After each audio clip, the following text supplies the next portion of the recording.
Is that so? I don't know what my disciples did to offend you, Brother Zheng, but could you defer their punishment to me? Before any further action could take place, an indifferent voice sounded out, followed by various colored streaks of light heading in their direction. In the blink of an eye, the sacred poison sect elders appeared before them. The one who spoke faced against the silhouette in the red light. Much to the surprise of those present, the overbearing cultivator from before chuckled upon seeing their arrival and said, "So Brother Hua actually was here. It seems I've been lacking in manners. It was merely a jest towards your sect disciples. How could I truly bully them?" His attitude had changed dramatically. Wild laughter came from the side, and 5 white silhouettes suddenly appeared in a brilliant flash. So it was fellow Taoist Zheng Wei, the illustrious Master Scatterwind. Now that I see you in person, your reputation is well deserved. The unbreakable Sink Devils, so it was the yin-sifting sect's Brother Qian. The cultivator coated in red light spoke out in great alarm. You flatter me, Brother Zheng. Your reputation is no lesser than my own. Old Devil Qian spoke with a cackle. Those words were true. Master Scatterwind was a famous figure in the Great Jin. However, his fame wasn't the result of anything good. He was known as a moralist deceiver, as treacherous as they came. When faced with weaker opponents, he would act like an unsensible fiend and take advantage of them. Such a character naturally offended many. Even a few nascent soul cultivators bore resentment towards him. Unfortunately, he was an early nascent soul vagrant cultivator who used an easy cultivation technique to ascend to his current realm. But in the past, he happened upon an ancient grand treasure, the world flying boots. When fully used, he can escape even late nascent soul cultivators. In addition, he later cultivated many strange secret techniques focused on survival and avoided offending any cultivators at mid and late nascent soul stage. As a result, he was able to travel freely despite being one of the most notorious figures in the Great Jin. The sacred poison sect's Grand Elder Hua Tianqi had nothing good to say about him, but old Devil Qian seemed quite interested. In the face of the yin-sifting sect's Grand Elder, Master Scatterwind smiled and began to slowly retreat like a mouse when faced against a cat. When old Devil Qian saw Scatterwind's meek attitude, he lost interest and instead spoke again to Hua Tianqi with an oddly cheerful tone. Brother Hua, could it be your sect is guarding this place to bar outsiders from entering? Hua Tianqi paused before replying with a flickering gaze. Brother Qian must be joking. Our sacred poison sect wouldn't dare to block you, or any other sect for that matter. I merely wish to dissolve the formation covering this area to allow everyone else to head inside. This was to avoid having any fellow Taoists fall prey to this malicious formation. Old Devil Qian coldly chuckled and said, "Oh, I do apologize. It seems I've misunderstood your sect's good intentions. However, this mere illusion formation is nothing against me. Do you mind if I head in right away?" As he spoke, his Sink Devils slowly moved closer. Hua Tianqi quickly replied, "It will be no problem. If Brother Qian can make it through, I will not block you." He waved his hand and indicated for his sect disciples to clear a path. Although the other sect members felt puzzled by this, they trusted him and said nothing in opposition. As a result, the core formation disciples obediently stood to the side. Then I will go on ahead. Old Devil Qian let out a cacophonic and roaring guffaw before his Sink Devils shot into the white light barrier. In the blink of an eye, blue light shined out and the colorless silhouettes disappeared into the void. When the barrier calmed once more, Hua Tianqi turned to the surrounding cultivators as the green marks twisted on his face, and he slowly said, "If there is anyone else who wishes to follow, I will not stop them." His actions had caused the aggressive group to look at each other in dismay. Even the devious Master Scatterwind now hid amongst the crowd and didn't dare to accept their offer. They felt resentment towards the sacred poison sect for monopolizing the opening, but now that there was a late nascent soul cultivator already inside, they hesitated. Regardless of how quickly the illusion formation can be broken, if they entered and old Devil Qian was to strike at them, they wouldn't be able to protect themselves in the slightest. When Hua Tianqi saw that no one had accepted, he sneered and no longer paid them any attention. He then turned around to his disciples and commanded, "You will no longer be guarding this location, so go ahead and return to the surface. The other elders and I will be heading in first." "Yes, Grand Elder." The 8 sacred poison sect core formation disciples bowed and tunneled back up. With a shout, the 4 sacred poison sect cultivators then entered the illusion formation and disappeared without a trace. Afterwards, an uproar broke out. A majority of them didn't belong to a group. At most, They came in groups of 2 or 3 core formation cultivators, but none were in nearly great enough force to head in. As for the lone nascent soul cultivators, they all revealed a pensive expression as well. Now that the entrance was unobstructed, the situation had become awkward. Master Scatterwind discovered a bulky man in the crowd and said, "Fellow Taoist, how about we head in together?" "Together, please excuse my refusal. However, it is a joy to meet you, given your grand reputation." The large nascent soul cultivator rolled his eyes and spoke with a sarcastic tone. Master Scatterwind didn't take his refusal to heart and pleasantly said, "Fellow Taoist doesn't need to be so distant. In addition to us two, there should be 3 other vagrant nascent soul cultivators gathered here. How about we head in together? That way, we won't have much to fear from the others already inside." The large man felt tempted, but Scatterwind's reputation was far too damaging. He snorted and said, "How about you gather the others first before asking me again?" "That's fine, they will be sure to agree." He slapped his chest in a pledge and flew over to an old man glowing in purple light, much to the bewilderment of the large man. Before the old man could react, Scatterwind wore a beaming smile. "Fellow Taoist, would you like to head in together? I've already come to terms with the other fellow Taoists to find 3 more people. Are you willing to join us?" The old man frowned and coldly glanced at him, before turning to look at the large man with a curious gaze. When their eyes met, he suddenly realized something and he faintly smiled. Not long after, the 5 unacquainted vagrants entered the illusion formation together and disappeared from sight. Han Li was currently looking around him, with blue light shining from his eyes. He now found himself trapped in an illusory space where he was surrounded by various colored clouds. Besides these, nothing else existed here. "This wicked place is far too strange. I can't fly out, nor can I discover any restrictions. It doesn't seem to be an illusory formation. Could it be that I am truly trapped here?" Han Li muttered with a sour face. Several days prior, his party discovered a boulder on the side of the stairs with a rare medicinal herb growing on it. Old man Fu Eager went out to pick it, but had stirred up a restriction of some kind. As a result, Han Li saw his surroundings light up before he appeared in this place alone. The other 2 were nowhere to be seen. Although he wasn't on the same level as a spell formation grandmaster, he had done quite a bit of research on strange ancient formations and wasn't very fearful at the start. But it didn't take long for him to have a change of mind. He wasn't even sure if this was an illusion. He only knew that no matter how far he flew, everything remained entirely the same. He had also made extensive use of his brightside spirit eyes, to no avail. As for attacks from his treasures, he had used them all, but the strikes traveled incredibly far before disappearing. It seemed there was no use in trying even stronger attacks. After spending so much time floating here, Han Li hadn't made the slightest progress and eventually decided to stop for the time being. He closed his eyes and sank into meditation as the many ancient spell formations he studied appeared in his mind, attempting to find a restriction that was similar to this one. As time slowly passed by, his figure remained motionless. Eventually, he slowly opened his eyes to glare at the bright clouds that surrounded him. He wore an odd expression and clicked his tongue, muttering, "So it was like that." Han Li slowly stood up and reached out to a nearby red cloud. Suddenly, a large azure hand materialized in the air and grabbed a hold of it. He stared at the hand and suddenly formed a strange hand gesture before muttering an incantation. The large hand trembled momentarily before closing a fist around the cloud.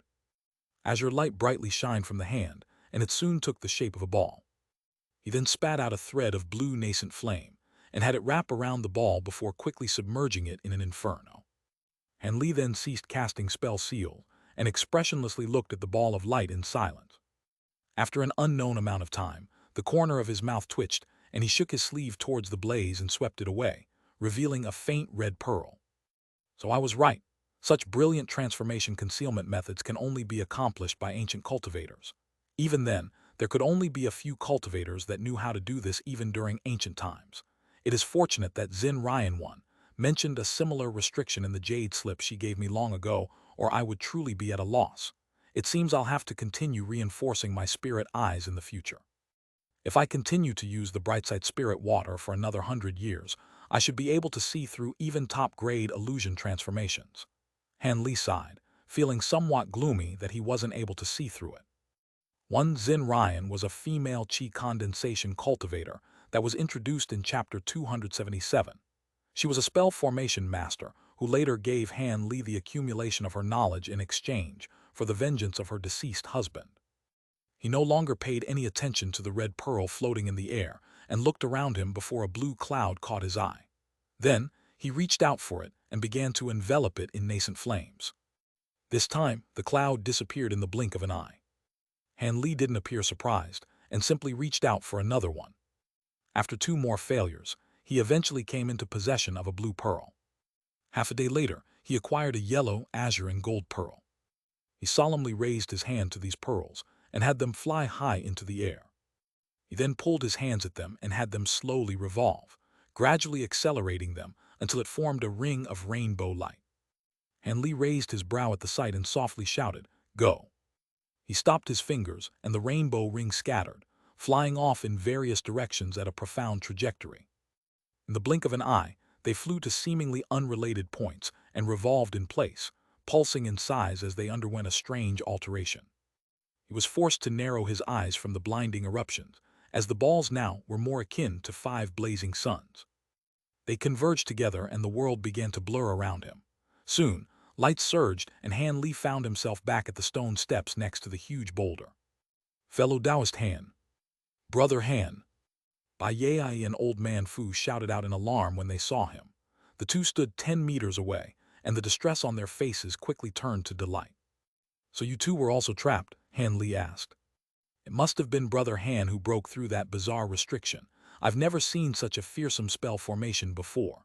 I thought that I would be trapped in there until I perished." Old Man Fu spoke with lingering fear. It was clear he had suffered much in this time. Both his magic power and spirit had been damaged in his attempts to escape. With a trace of appreciation on her face, Bai Yai Raleigh chuckled. "My circumstances were about the same. Many thanks to Brother Han for breaking the restriction." Han Li smiled and said, "It was nothing. I have only heard about similar restrictions by chance and was able to dispel it. These types of ancient restrictions are truly rare. If I am correct, that spiritual herb Brother Fu grabbed should have been a transformed magic tool. I'm afraid you've been tricked." "That can't be. It was clearly a Yi. What's this?" Old Man Fu doubtfully took out a jade box and opened it to reveal an ordinary jade scepter. He was immediately dumbstruck by the sight. In truth, we were already in the illusion's grasp when we approached the huge stone. Fellow Taoist had only activated the most fearsome of the restrictions upon grabbing the spiritual herb. "How about we take another look at it?" Han Li then pointed in the direction of the rock. The other two looked over and saw a plant with purple berries growing on it.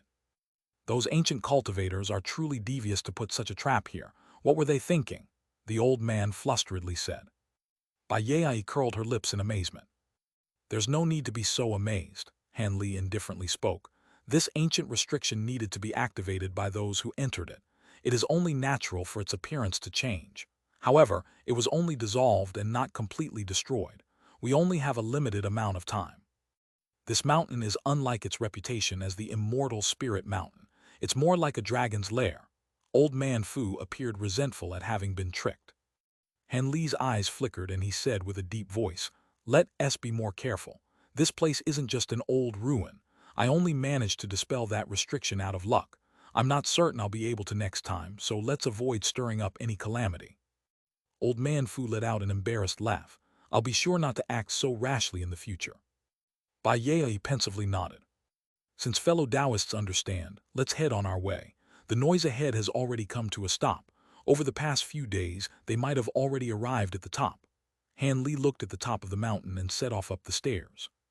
The other two closely followed suit. Several hours later, the three flew past several huge cliffs, eventually arriving at the stone pavilion where the Yi clan had rested previously and where Xianxia had disappeared. When they saw the sight, Han Li sighed and the three stopped, looking at the pavilion from a distance. Old Man Fu and Bai Yai both couldn't help but look over, having also noticed something off. There were shallow footsteps in the loose dirt surrounding the area. If someone wasn't paying attention, they could have easily missed it. Bai Yai tensed her brow and said, "Others have been here already." Old Man Fu muttered to himself for a moment and pointed to an object at the side of the pavilion. "Take a look at that stone as well." There was a deep, narrow groove scathed the surface that was 10 meters long. One could easily tell it was the mark of an incredibly sharp sword chi. It had been unintentionally left behind by the Yi clan's seventh uncle during their battle with the Lion Hawk. Bai Yeai's eyes lit up. This mark is new. It seems that something else had attacked them. Could it have been the silver-winged night fiend? With exceptional calm, Han Li said, "Perhaps, but in any case they made their way up. It should save us some trouble." When Old Man Fu heard this, he smiled and thought to say something, but was interrupted by a sudden flash of white nearby, followed by the appearance of a colorless screen. A bleached silhouette emerged and could clearly see the three. Han Li and Bai Yei both rejoiced, as they had found the exit they longed for. However, Old Man Fu lost all the blood in his face when he saw the figure, shouting, "The unbreakable Sink Devils! Those are old Devil Kaien's incarnations." When Han Li heard this, he was stunned. He felt as though he had heard of them before and of the name Old Devil Kaien, but before anything came to mind, he noticed Bai Yeai's face had blanched as well. With several puffs, 5 similar white silhouettes emerged. These indistinct silhouettes appeared abreast in a line, their statue gazes all focused on Han Li and then his companions. The Grand Elder of the Yin-Sifting Sect. When Han Li finally recognized the 5 strange beings, his expression instantly turned unsightly. Letter 1D667, letter 1D65A, letter 1D65A, letter 1D500, letter 1D486, letter 1D4EB, letter 1D484, letter 1D664, letter 1D4F6. So it was fellow Taoist Fu, what a coincidence. It is no wonder why I wasn't able to find you. So it turned out you had entered here first. And from this woman's strange attire, she should be a cultivator from North Night Palace. I can be considered old friends with your palace's Madame Liu. As for this last fellow Taoist, Jade, could it be Brother Han from the heavenly south? You've had both my sect and the Endless Sky Temple search long and hard for you. Old Devil Kaien's voice was amazed at first, but then it slowly broke out into wild laughter. When Bai Yei and Old Man Fu heard Han Li's name mentioned with the heavenly south, they looked back at him with bewilderment. Han Li, however, only had his attention on the 5 white silhouettes as he gloomily stared at them in silence. He had personally killed a mid-nascent Soul Yin-Sifting Sect elder and seized their sect's signature treasure, the ghost-sifting banner, from him. Using words to dispel hostilities was no longer an option. It also stood to mention that he intended on acquiring the method to dissolve the soul seal curse placed on his Tao companion from the very start, something that only the Yin-Sifting Sect Master and the sect's Grand Elder would know. Originally, he planned on attacking the Sect Master, but now had an unexpected encounter with the sect's Grand Elder and began to consider if it was possible to stake an all-out battle. After all, the two were the most important people in the Yin-Sifting Sect. There would seldom be an opportunity where he could find them alone. This Grand Elder should prove to be a more brutal opponent than the Silverwing Night Fiend. The Night Fiend hadn't possessed any compatible treasures, and there were restrictions present on his body, but even that was enough to nearly kill Han Li. However, Han Li hadn't used the fullest extent of his abilities at the time, abstaining from using Monarch Soul Divergence's Grand Puppet. In that case, there should be a chance of victory. And even if the unbreakable Sink Devils were as powerful as rumor had it, his divine Devilbane lightning should be quite effective in restraining it. As these thoughts quickly flickered through his mind, the middle of the 5 figures suddenly raised its hand in an incantation gesture, and its body glowed with gray, condensing the image of a gray-robed cultivator in front of it. This strange turn of events was entirely freakish. A layer of faint gray chi was obscuring his face, but the color of his gray hair revealed him to be advanced in age. Old Devil Kaien's true body had emerged. In that moment, the 3 all grew vastly wary as they stared at him. They weren't able to see through what he was thinking. The old devil had remained silent during this and slapped a storage pouch at his waist, taking out a small pitch-black flag. He then waved it in their direction. Old Man Fu's expression vastly dropped at the sight of this, and he hurriedly summoned a treasure into his hand. Bai Yei covered her body in an icy light, instantly forming a barrier.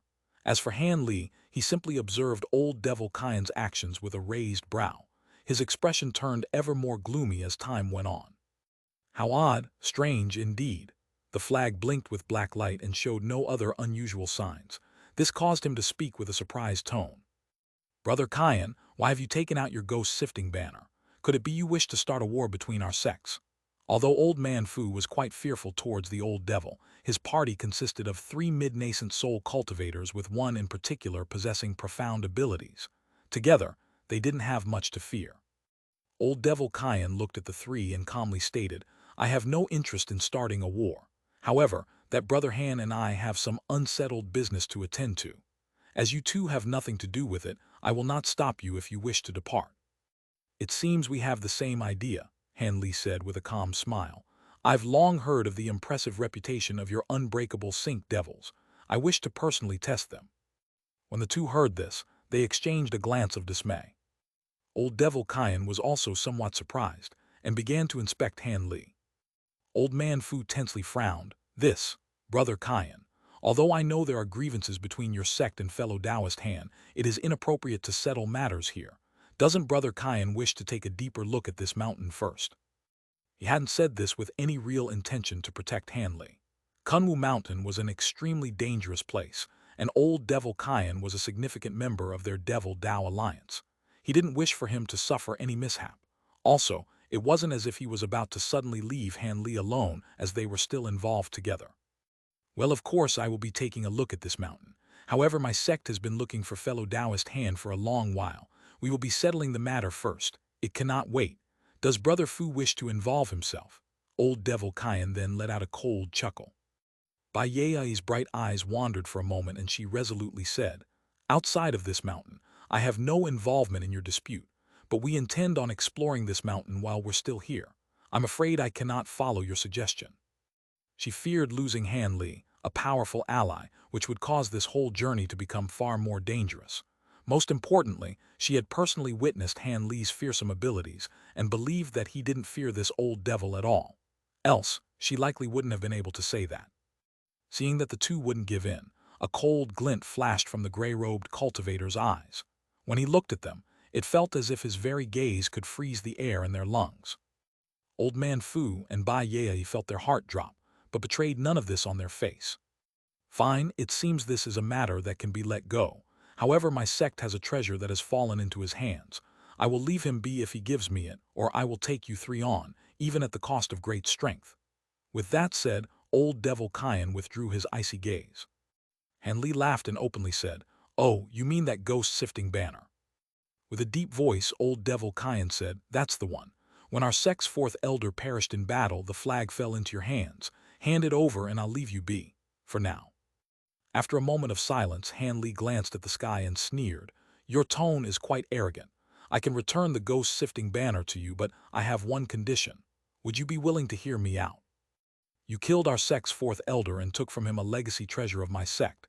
You dare to ask for a condition. Do you think I won't take your life?" Old Devil Kyan smiled with fury, and the sink devils behind him leaped up before drifting to his front. The air suddenly drew thick with tension.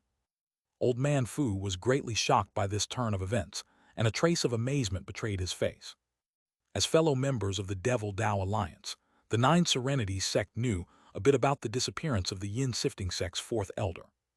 Old Man Fu was caught completely off guard when he heard that Han Li had killed their famous fourth elder, and it seemed that one of the famous ghost-sifting banner had fallen into his hands as well. It was no wonder Old Devil Kyan wasn't about to release Han Li despite knowing it wasn't an ideal opportunity. As for why Han Li was concealing his origins, it wasn't even worth mentioning. Han Li snorted and his expression sank. "You make it sound so easy for me to return it. For some cursed reason, your sect's fourth elder chased after me and attacked my Dao companion. How could I allow it to be returned?" With complete resolution, the old devil said, "I have no interest nor relation to what he did in the heavenly south. However, I am dead set on taking back our sect's legacy treasure, or it will be a great loss of prestige." "So you mean to say you aren't willing to hear me out?" Han Li narrowed his eyes. If you were a grand elder of one of the 10 great sects, I might have heard you out, but you are just some trifling cultivator from the heavenly south. How could you possibly speak of conditions with me?" Old Devil Kyan raised his head to the sky in wild laughter. Then, his body suddenly exploded into a cloud of baleful chi before merging with the white silhouettes behind him. The five suddenly blazed gray, and their originally still eyes animated with bloodthirsty madness. Old Man Fu suddenly remembered something and regretfully said, "Damn, I nearly forgot. This old devil cultivates the superior apathetic arts, resulting in a rash and surly temperament. Our threats have only served to anger him." Bai Yai frowned when she heard this and raised her hand without another word, summoning a crystalline flying sword to the air, and had it revolve around her head. Han Li narrowed his eyes and flicked his hand from within his sleeve, summoning the triflame fan into his grasp. Afterwards, he stealthily slapped his storage pouch with the other and quickly focused his spiritual sense on his grand puppet. He had already resolved himself to go all out. When the other two began their attack, he would immediately unleash the puppet and deal a grievous injury to old Devil Cayenne. Even if he couldn't take his life, it would be a satisfactory result if he could damage his cultivation. That way, he could be able to force the terms out of him the next time they battled. Han Li had never once forgotten about the soul seal curse that afflicted his Nangong Wan. So long as he could acquire the method to dissolve it, he could rest easy. Even if this would result in the endless pursuit of the yin-sifting sect, he wouldn't hesitate in the slightest. The Sink Devils then all let out a strange cry, and their bodies turned near transparent. They shifted into smoke before malevolently flying towards the three. At that moment, however, the screen of light where the white silhouettes had emerged from suddenly let out an earth-shattering explosion and filled the air with a blinding radiance. Before they could all clearly understand what was happening, the light let out unceasing explosions, followed by nearly a dozen various streaks. They flew in a circle, and their light faded away to reveal a person for each one. Old Devil Cayenne astonishedly recalled his attack and hastily turned around, assuming a careful attitude. "What just happened? Why are you in such a panic?" The cultivators that had emerged from the screen of light were in sorry states, but all of them possessed nascent soul cultivation. No matter how arrogant he may be, he didn't dare to turn a blind eye.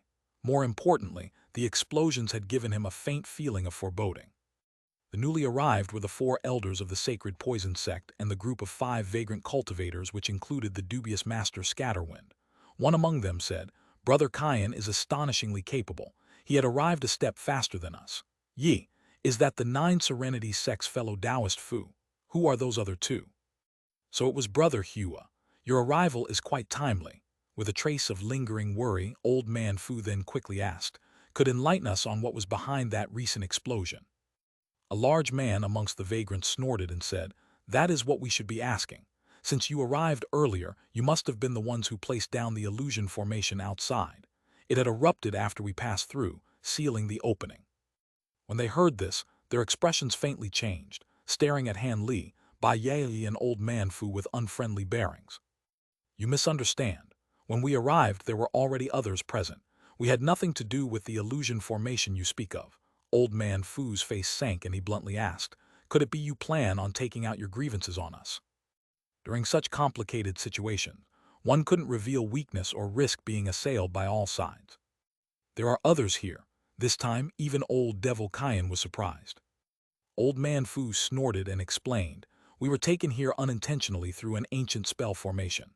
At the time, we heard the sounds of people breaking a restriction at the top of the mountain. However, we were trapped in a restriction for several days and had lost track of them. I reckon this illusion formation should have something to do with them." "Is that true?" The large man and the rest of the cultivators all appeared doubtful. The sacred poison sect's Grand Elder Hua Tianqi said, "Brother Fu is the enforcement elder of the 9 Serenities Sect. If they truly opened the seal, then their sect elder Gu should be personally presiding over this matter." "That is a fair point." The large man found this reasoning sound after a moment of thought. Hua Tianqi curiosity glanced around and said, "But just as we entered, you 3 and Brother Cayenne appeared to be at odds. Could it be that you have done something to offend each other?" It was obvious to see that they were readied for battle. "This is." A trace of hesitation appeared on the old man's face as he thought of a reply. In a palace hall far on the top of Kunwu Mountain, the large-headed eccentric was holding a small golden hammer. With each wave, he summoned an arc of silver-white lightning, shattering stone puppet after puppet. Behind him, the other Yi clan elders were controlling their own magic treasures, fiercely attacking the stone puppets in front of them. These puppets all took the form of birds or 4-legged beasts. Not only were they incredibly sturdy, but were able to release many simple magic techniques from their mouths in a formidable fashion. They wildly rushed into the hall from the surrounding palace corridors as if there were no end to them. The Yi clan cultivators all remained calm in the face of these relentless enemies, and focused on controlling their magic tools as if they were simply stalling for time. Then shortly after, a violent explosion sounded out from the distance. A corridor had collapsed and halted a stream of stone puppets with it. The Yi clan cultivators all smiled.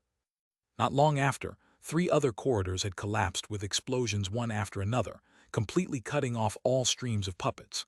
The elders then soon exterminated the remaining few in the hall.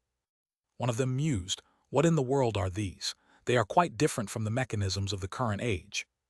With the assailants now cleared, those present now relaxed and sat down cross-legged with spiritual stones in their hands. Although the situation hadn't appeared very dangerous, they had been using the full might of their magic treasures and consumed much of their strength.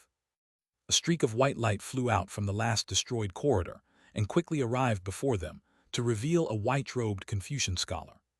He smiled and said, "Elder Han, you were correct. These corridors lead to various side chambers where they were emerging. I've destroyed all the restrictions in accordance to your guidance." "It was nothing," the disguised elder devil calmly replied. "I only happen to know of this grand puppet formation from an ancient book I happen upon. If we were to rather endure, we would have slowly been worn away." The scholar chuckled and happily said, "It seems bringing you along was the right choice. I fear we'll have to rely on you again in the future." "The Grand Elder flatters me. I would have done my utmost regardless." The elder devil faintly smiled and spoke with a polite tone. The scholar nodded with satisfaction at his response. Then the large-headed eccentric abruptly laughed. "It should be about time for the formation we place to explode. If we're lucky, it might buy us some time." "Indeed," the scholar replied with a stern expression. "There should be people rushing through by now given the time we spent here. The formation should collapse the opening for a time. Regardless, the seal would have weakened after some time even without our meddling. There is still some time before the seal completely collapses. It should be long enough for us to seize the treasures."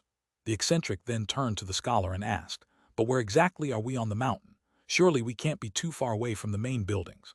Letter 1D487, letter 1D493, letter 1D486, letter 1D486, letter 1D66C, letter 1D486, letter 1D484, letter 1D4F8, letter 1D4AT. The scholar pondered for a moment and slowly said, "Yes, that should be about right. However, we're now encountering restrictions with far greater frequency. It should illustrate that we've arrived near an important place on Kunwu Mountain." "That is good. However, there is a troublesome matter to address. That silver-winged night fiend has been following us. Why is this? Does it wish to mount a sneak attack?" The eccentric then turned to look at the entrance of the large hall with a trace of apprehension.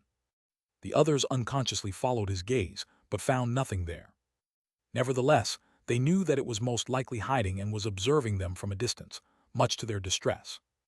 Were it not for the fact that they had two late-nascent soul cultivators, they wouldn't have dared to continue forward. The scholar muttered to himself for a moment and said, "That refined corpse is somewhat troublesome. If we had enough time, we could injure it or even hunt it down. However, time is of the essence.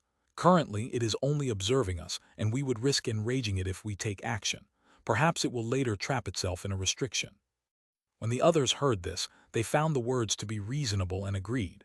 After all, the devil possessed masterful movement techniques. It was nearly impossible for them to escape from it. Once they all restored a portion of their magic power, they immediately left the hall and made their way out. When their surroundings lit up, they were all dumbstruck. In front of them laid a dozen different stairways that stretched off in different directions.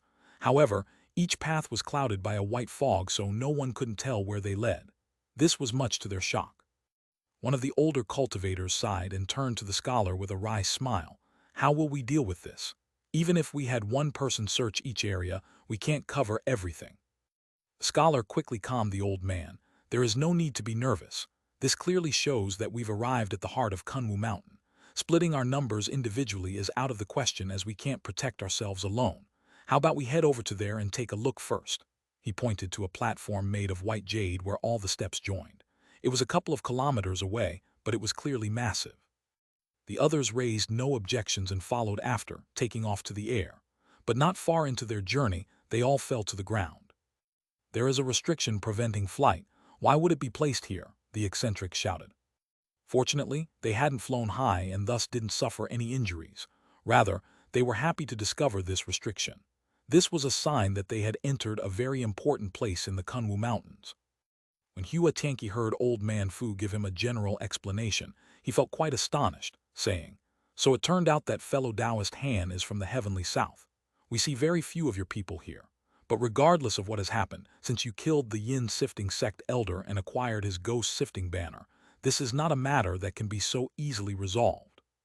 The others were also thrown into an uproar and examined Han Li with a curious gaze. To the cultivators of the Great Jin, they knew the heavenly south to be some unremarkable place far away. For such a person to appear before them and provoke the Yin sifting sect aroused great curiosity. I was merely protecting myself, Han Li calmly elaborated. If it weren't for their elder taking the initiative to stir up trouble, I wouldn't be involved in this mess. The large man from the group of vagrant cultivators anxiously said, "Enough. In any case, you three have already stayed here for some time and should know where we are, right?" Han Li's eyes shifted and he calmly answered, "Of course, this is the legendary Kunwu Mountain." Kunwu Mountain. The newly arrived were briefly stunned before cheering with joy. Even old Devil Kyan was surprised. As the sacred poison sect elders already knew this, they simply exchanged a glance. The Grand Elder Xianxia then rubbed his chin and turned to look at the white silhouettes. "It also stands to mention that there are people who have arrived ahead of us. We neither know their number nor their strength, but since they were able to open such a large seal, they should be quite powerful. Brother Kyan, regardless of whatever conflict you have with fellow Taoist Han, it is not the time to be fighting. Wouldn't it be better for us to join hands and expel the other group from the mountain? Afterwards, we can divide the treasures Kunwu Mountain provides among ourselves. You can then resolve your grievances with fellow Taoist Han." Join hands. Old Devil Kyan grew silent as he pondered.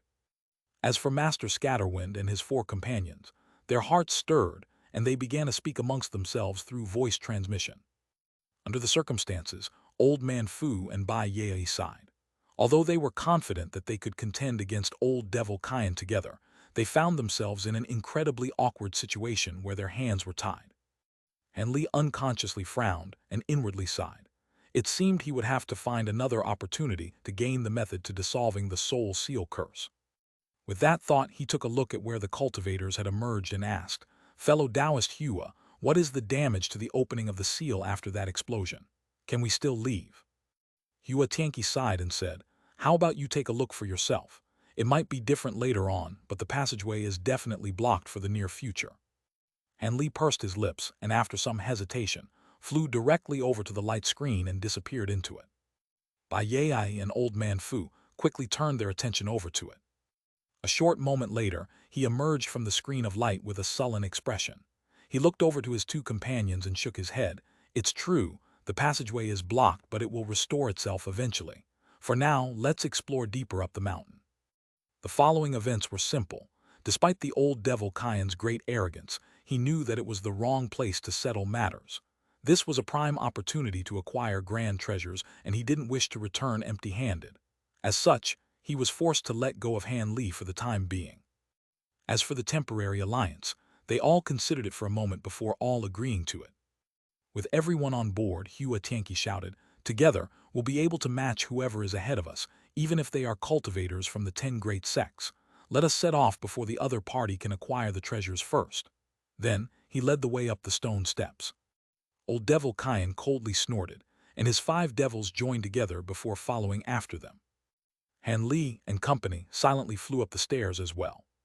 The Yi clan members were currently standing in front of the White Jade Plaza. It spanned over 1/5 of a kilometer and was crafted from beautiful jade. There were pillars all around that were over 30 meters tall. Each jade pillar was masterfully engraved with rare, lifelike spirit beasts. However, they weren't looking at these pillars at all, but at the other end of the plaza. It was there where the stone steps emerged, and huge jade tablets was erected in front of them, containing the names of various locations such as Fortune Cloud Hall and Gold Stone Pavilion. They were all lost in thought as they stared at them. A cultivator from the crowd spoke up. "There are only 3 places that we will most likely find the divine spirit treasures. The centermost of these is Kunwu Hall. The Spirit Treasure Pavilion is close by it, and the location farthest away is the Devil-Suppressing Pagoda." The scholar and eccentric said nothing, and simply remained lost in thought. The cultivator added on, "Kunwu Hall is certain to be at the heart of the mountain, and given the name of the Spirit Treasure Pavilion, it is obviously where the ancient cultivators kept their treasures. It wouldn't be odd for the treasures to be there. As for the Devil-Suppressing Pagoda, that should be where they imprison devils. Under the strange circumstances of the mountain ceiling, it is very likely that the divine spirit treasures are being kept there. After all, they would have used the power of the treasures to suppress these devils." The scholar eventually grunted and said, "Well said. I also feel that the divine spirit treasures should be placed in one of these three areas. However, we do not have the power to look at every location, so we'll have to choose one of two places. Which two? The eccentric hesitantly asked. The scholar paused before answering. The spirit treasure pavilion and the devil-suppressing pagoda. The eccentric shook his head and said, "Those two. I feel like Kunwu Hall should be a more likely choice than the devil-suppressing pagoda." The scholar chuckled and calmly explained, "The spirit treasure hall should most likely net us some treasures even if we don't manage to acquire the divine spirit treasures. Kunwu Hall is far too obvious a choice, and would be lathered in traps and restrictions. Since the mountain was sealed, I believe that the two treasures would have no purpose being enshrined at Kunwu Hall. It is more likely being used to suppress some sort of unspeakable demon in the devil-suppressing pagoda." The eccentric eventually shook his head. "That does sound reasonable, but I do believe we should still have a deep look at Kunwu Hall on the merit that it is the core building of the mountain." The scholar wryly smiled and said, "I understand your words, but we only have so many people. It is too difficult to split into two groups, let alone three." The others began to discuss their plan of action, with a few members each finding the other side more reasonable. For a time, a conclusion couldn't be formed. When the eccentric saw this stalemate, an odd expression appeared on his face and he proposed, "Our group consists of 9 members. How about we each take 3 to explore both the Spirit Treasure Pavilion and the Devil-Suppressing Pagoda? As for the last one, they will be an elder particularly skilled in movement techniques and will be sent to make a trip to Kunwu Hall. If they find any problems, they will turn back and we will be notified of what happened. And if either of us finish our journey smoothly, we can make the journey to Kunwu Hall." "That will be fine. Let's do that then.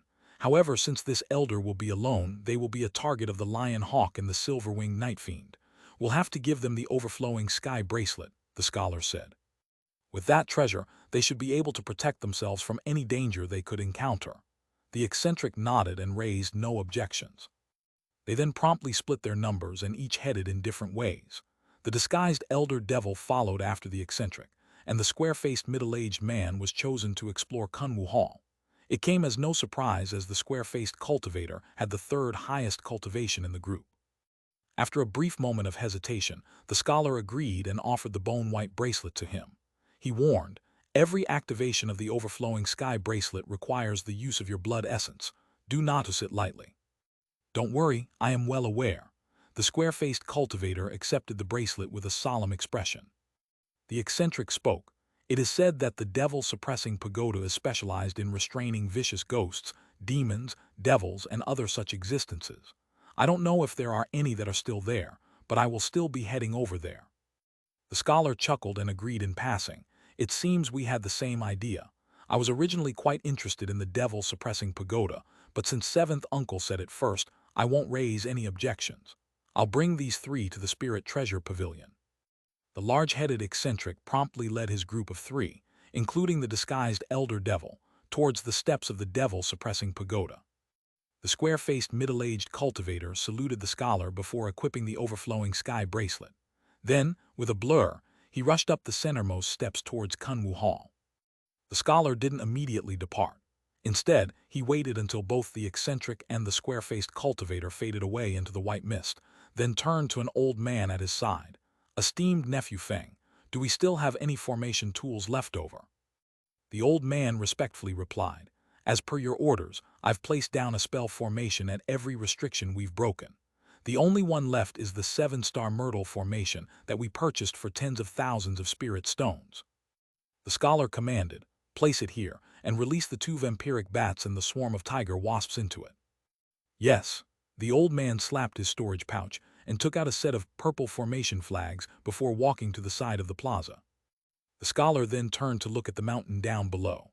His expression softly wavered as he silently pondered. 2 hours later, they also entered. Far below the mountain, Han Li's party had finally arrived at the myriad cultivate gate. The Yi clan had placed a profound illusion there, powerful enough to trap core formation cultivators for several days at the very least. But when faced against a large number of nascent soul cultivators, it was easily disposed off in only a short amount of time. Letter 1D453, letter 1D4C7, letter 1D626, letter 212F, letter 1D638, letter 1D626, letter 1D450, letter 1D45C, letter 1D4C2. when they clearly saw the huge decorated archway of the myriad cultivator gate. All their doubts about Kunwu Mountain were dispelled, and they grew greatly excited. The ragtag party of cultivators then hastily made their way up the mountain. As a result, they now encountered the other restrictions the Yi clan had placed behind them. This hadn't discouraged them, but only drove them forward. But it was clear to see that with each restriction encountered, they grew ever more powerful. Although the party all possessed great cultivation, they resorted to brute force to break each one and became more delayed. An entire day passed before they arrived at the huge stone hall with the many puppets. Xianxia glanced at the building with a solemn expression. "Fellow Taoists, be careful. I fear it will be troublesome if there are any restrictions present. The party of cultivators ahead of us must be quite wealthy to be in possession of so many sets of formation tools. It's likely that they either belong to one of the 10 great clans or are a faction of equivalent strength." Old Devil Kyan coldly snorted and said, "None of those 10 are capable of fielding this many high-grade restrictions, especially the absolute ice-fire formation. I'm truly curious about the identity of those ahead of us." With a confident tone, Xianxia proclaimed, "In any case, much to our convenience, these people had broken through the restrictions of Kunwu Mountain. Even if they placed a few interim blockades in their place, we will soon overtake them." "I hope that is the case," Old Devil Kyan spoke indifferently. With that said, the group rushed into the large stone hall. They saw remains of stone puppets litter the floor, and couldn't help but stop and gander. Xianxia swept his spiritual sense past the stone hall and hesitantly said, "There aren't any fluctuations of a restriction. How surprising, they didn't leave any behind." Old Man Fu chuckled, "This is to be expected. I reckon that those people ran out of formation tools." When the large, vagrant cultivator swept his gaze past the hall, he frowned and said, "I've never heard of stone puppets." "They aren't their stone spirits, though a secret technique, demon beast souls were forcefully fused into these statues. This was particularly prevalent during ancient times, but for some unknown reason, it was later lost." The voice belonged to the taciturn Han Li. He was sifting through some of the stone on the ground and examining it. Xianxia glanced at Han Li with an odd glance. "Oh, fellow Taoist Han knows about such an ancient technique. I just did a bit of probing on puppet techniques. It is a pity that these are all damaged, or I would have been able to research them." With that said, Han Li tossed away the stone in his hand, having it roll several times on the ground. His investigations divulged that the remains of these spirits were made of common stone. They were peculiarly refined, but there were the strange markings of a spell formation carved on their surface. He wasn't able to clearly read them as they were fragmented. If fellow Taoist Han wishes to acquire one intact, he simply needs to look at the collapsed corridors. Perhaps a few survived. One of the cultivators spoke to Han Li with a cheerful voice. When Han Li looked over, he found the speaker to be a middle-aged man with an honest appearance, Master Scatterwind. As he wasn't from the Great Jin, he didn't know about the man's infamy, but he wasn't one to judge by appearance. Han Li smiled and thought to say something when Old Devil Kyan suddenly shouted, "Evil creature, you're courting death." The Sink Devils then raised their hands and released beams of gray light to a seemingly empty space. With a series of explosions, purple light flared to reveal a four-winged hawk with a lion's head. It was glaring at everyone present. The beast had stealthily arrived nearby at an unknown time and laid eyes on ambushing Old Devil Kyan's Sink Devils. While no one present would know of its significance, its half-severed claw had been completely restored. The lion hawk seemed to have learned from its previous experience and immediately unfolded its wings upon being exposed. It flew back in a mist of azure light and out the hall in the blink of an eye. The others had been astonished by its sudden appearance and hesitated to act. A lion hawk, there was such a monster here, Xianxia gasped and wore a gloomy expression. If he was by himself, he feared he would have met a gruesome end. Old Man Fu and Bai Yai exchanged a glance of alarm. They already knew that an even deadlier silver-winged night fiend was lurking about. However, they had kept quiet about the matter for their own reasons. The others paled at the sight of this. That fearsome ancient bird was an existence that matched late-nascent soul cultivators. It wasn't something that should be provoked. But now that it was gone, Han Li's original thoughts to look in the corridor were abandoned. Since the mountain also had a silver-winged night fiend, it was safer to travel together. After leaving the hall, the lion hawk circled down the mountain. After flying for an hour, it arrived beside a massive tree and let out a harsh and howling screech. I got it, stop shouting. Did you want me to take revenge for you? It's not like I wanted to do this. After being trapped for countless years, it wasn't easy for me to escape, and I'd rather not provoke more trouble. Furthermore, it seems there are two groups of cultivators, all at nascent soul stage. This won't be easy. These words spoken with the voice of a cracked gong, followed by a flash of green, revealing a 3-meter-wide hole in the tree. A black-clothed woman walked out with an annoyed bearing. She had a wide girth, tan skin, a bun of jet-black hair wrapped around her head, 2 several-inch-long white horns protruding out from her hair, and an appearance that could only be described as hideous.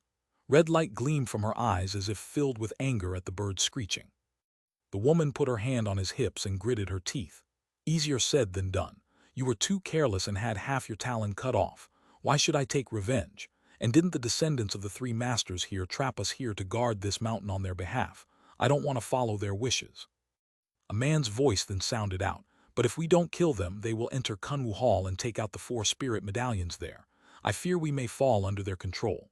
In a flash of azure light, the silver-winged night fiend made an appearance. The woman snorted and indifferently said, "That's if they can. Do you think the restrictions aren't sufficient? The Great North Essence lights in particular are impossible to deal with. Anybody wishing to enter Kunwu Hall is seeking death." The silver-winged night fiend calmly said, "Fellow Taoist Gui, that isn't certain. The Great North Essence lights may be fearsome, but they have late nascent soul cultivators amongst them. One of them could have a magic tool that could control it. And don't you want to take this opportunity to take those control medallions? Although we emerged from the spirit prison formation, we still won't be able to take a step outside this mountain." When the horned woman heard the silver-winged night fiend mention the restriction medallions, her expression turned and her voice grew harsh. "The spiritual chi here is perfect. Why would I want to leave? Although I don't know what is happening to the outside world, I doubt I will find a better place for cultivation there. I will stay here until I ascend to the next realm." The silver-winged night fiend frowned. "Fellow Taoist Gui, you should know that the seal is already shattered. You won't be able to continue cultivating here peacefully, and there is no need to tolerate what will happen. Furthermore, we do have a friendship of some sort, so how about we face this crisis together?" The horned woman nodded with a more relaxed composure. "We do have some friendship. You were the refined corpse of a human, and those cultivators nurtured the lion hawk and I before sealing us in the spirit prison formations. Kunwu Hall has restrictions that are specially put in place to repel us, and we aren't normally capable of going near it. But now there are humans leading the way. So long as we quietly follow behind them, when the time comes, it will be easy for us to both acquire our restriction medallions and dispose of them." Horned woman's heart stirred, but contrary to how she felt, she snorted and coldly said, "You speak of it as if we're as easy as that. There are many of them present, even some late nascent soul cultivators. You even mentioned that there was a particularly troublesome cultivator who possessed a divine spirit treasure. When the time comes, we might be putting our own head on the platter. I would loathe being imprisoned once more. Wouldn't it be better to ignore those restriction medallions and sleep in the depths of the mountain spirit veins for 1,000 years? By then, even if they acquired the medallions, they won't be able to bother us." The night fiend seemed to have lost his patience and sullenly said, "Don't forget, fellow Taoist Gui, I am quite skilled in earth movement techniques." The woman icily leered at the silver-winged night fiend. "What do you mean?" "It's quite simple," the night fiend indifferently said. "If my restriction medallion is seized by the humans, they can ask me anything I know. Do you think that they will let go of the demon core of a grade 10 vast cliff tortoise?" The woman scowled in annoyance. "Fine, how about we hide together then?" The night fiend bluntly spoke. "I cannot forego a great opportunity like this one. I cannot stay on this damnable mountain. Without yin moon essence, I will eternally be unable to evolve into a gold-clad lunar corpse." The woman snorted and suddenly jumped a meter into the air, shouting, "Are you threatening me?" With a wave of his wings, he chuckled and coldly said, "I'm not threatening you. Fellow Taoist Gui needs to come to a decision. Don't forget that you owe me a favor as well. Don't you remember when the ancient cultivators placed a berserker curse on us to seal our intelligence? Were it not for the clear void pill I split with you, you would have become bloodthirsty and violent rather than take on the form you have today." Of course I remember. When she was reminded of the berserker curse, her arrogance nearly disappeared. After a moment of silence, she sighed once more. "We shouldn't forget about the 4th guardian that should have teleported here too. We still haven't seen it, nor do we know its form. If we can all join hands, I will consider it." Night Fiend shook his head and said, "I've already looked all over, but I haven't found the location of the 4th spirit prison formation, nor any trace of a demon or ghost. Perhaps the fourth guardian wasn't very lucky and had already passed away. After all, it didn't have a clear void pill to hold back the curse. The possibility of surviving after running rampant for this many years doesn't seem very likely, and even if it managed to survive, we don't have any more time to look for them. When the woman heard this, her expression wavered. A moment later, she let out one more sight, having come to a decision, and affirmed with a clear tone, "Since you raised the matter of the clear void pill, I will assist you this one time. But after we acquire our restriction medallions, we will immediately leave. I don't want to stay on this cursed mountain.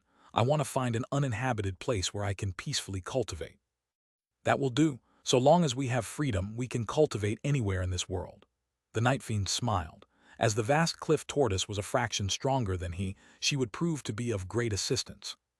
Maintaining a calm exterior, the horned woman then said, "But before we take action, we will need a plan. Since they know that two of you exist, we will need to be careful and not get caught into any of their traps." Naturally, the Night Fiend agreed without any hesitation. As for the lion hawk, it raised its head and let out a call. The three beasts had a quiet discussion by the huge tree, and after the time it took to finish a meal, they soared into the sky and flew in the direction of the stone steps. In the blink of an eye, they disappeared from sight and left only wind in their wake. But not long after, another large tree nearby suddenly shook and quickly shrank. Green light shined in a barrier around it, and protrusions emerged from its surface to reveal two large verdant eyes. The eyes were as shiny as glass and looked around, emotionlessly glancing in the direction that the three had disappeared. It was truly inconceivable. A beast was able to hide itself near three high-grade existences. After its eyes looked at the sky for a long while, green flashed from around it along a gust of wind, and the tree disappeared into the ground. After Han Li and company spotted the lion hawk, they quickly flew out of the stone hall. After they emerged, they quickly noticed a restriction preventing flight, and all fell to the ground. Much like those before, they also rejoiced upon finding this, as it meant they had finally arrived at an important place on Kunwu Mountain. "What's that?" Bai Yai glanced at the stone stairways in the distance with complete shock. The others quickly followed her gaze, and discovered the winding stone stairs flanked by a huge verdant forest. The forest was densely filled with huge purple bamboo stalks, and covered an area as far as the eye could see, completely concealing the white jade plaza from view. The bottom of the forest was filled with a faint purple chi that emitted an astonishing spiritual pressure, enough to cause the cultivators' hearts to tremble. Xianxia examined the scene and solemnly said, "The restriction seems to be vastly superior to the absolute ice-fire formation. This should be the last one. Once we break through, we'll be able to pursue them without pause." "In that case, what are we waiting for?" Old Devil Kyan let out a wild cackle, and the Sink Devils shined before shooting into the forest. Xianxia hesitated for a moment before following after and leading the sacred poison sect elders into the purple forest. "Let's go as well. Yi, Brother Han, what are you doing?"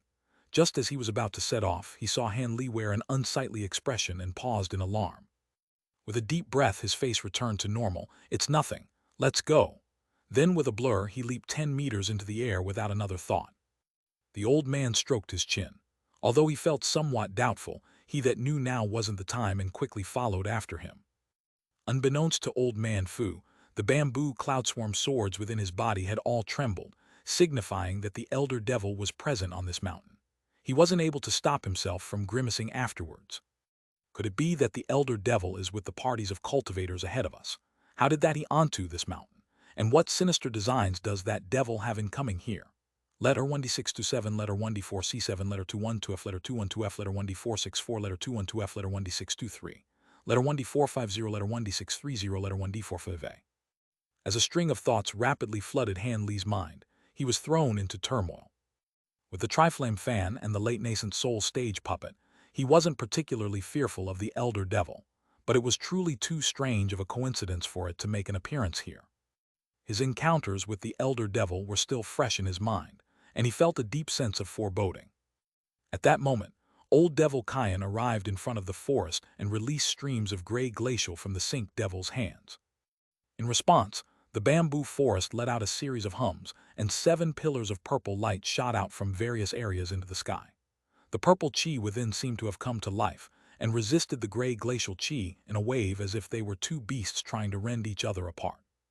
Afterwards, the sacred poison sect elders and the group of vagrant cultivators quickly arrived and unleashed their own attacks to the formation without hesitation, brightly lighting up the air around them.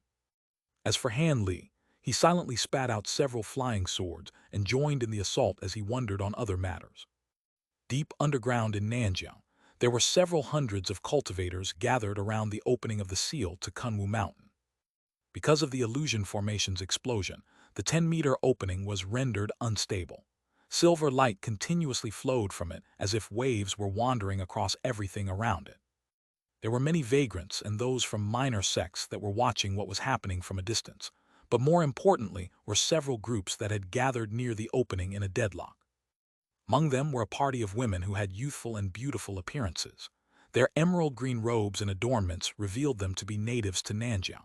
One of their elders possessed mid-nascent soul cultivation with an ordinary appearance, and their other elder possessed early nascent soul cultivation, though younger and more beautiful. The women were facing a group of men that appeared in their 30s.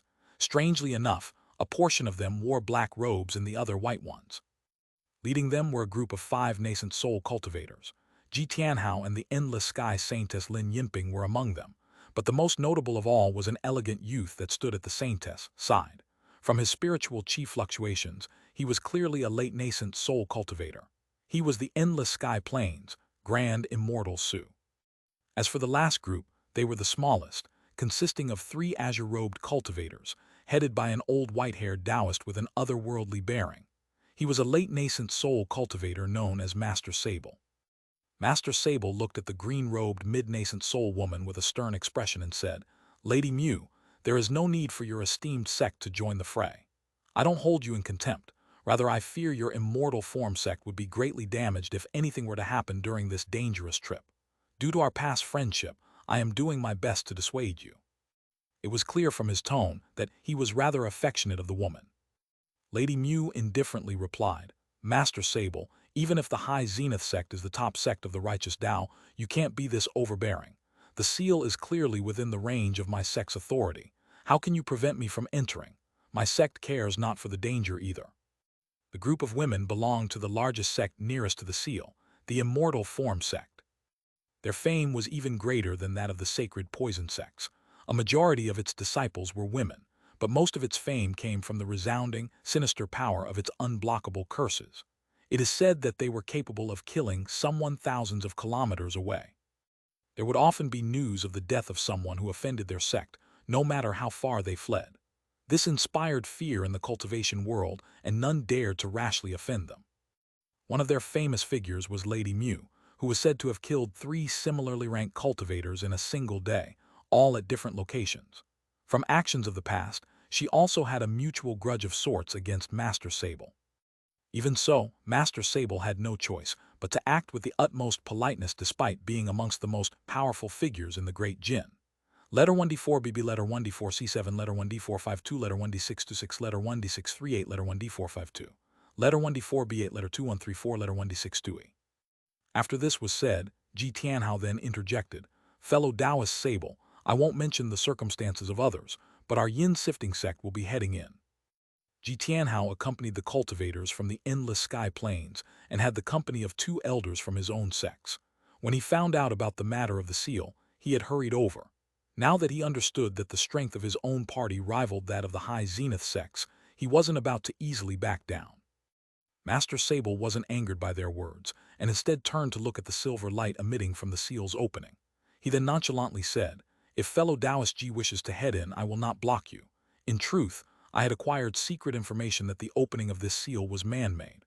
Although I don't know what's inside, I can't imagine it to be good. Besides, even without me blocking the way, the opening has become unstable." Lady Mu and Ji Tianhao turned silent. This problem wouldn't be easily solved.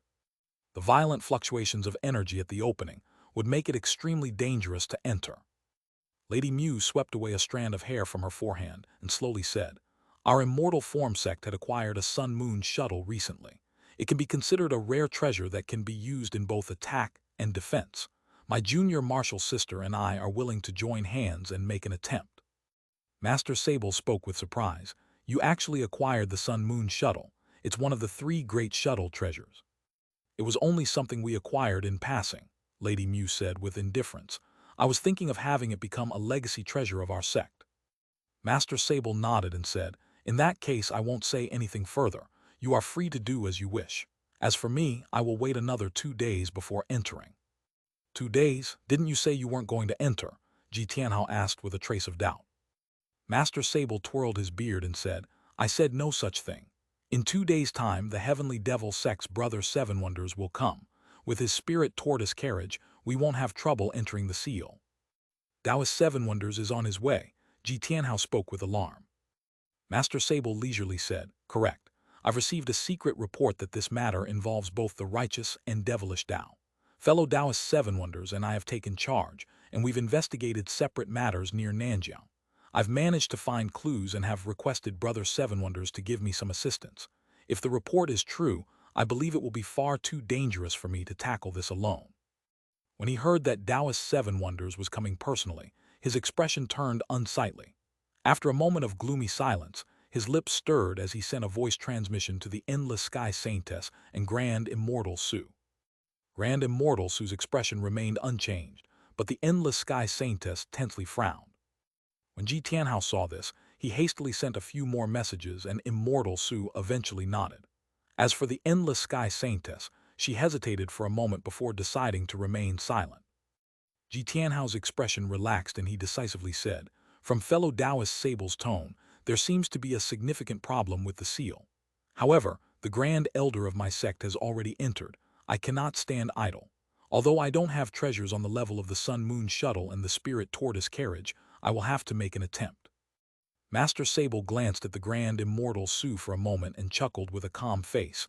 I can understand that you are confident, and am I not so classless as to obstruct you?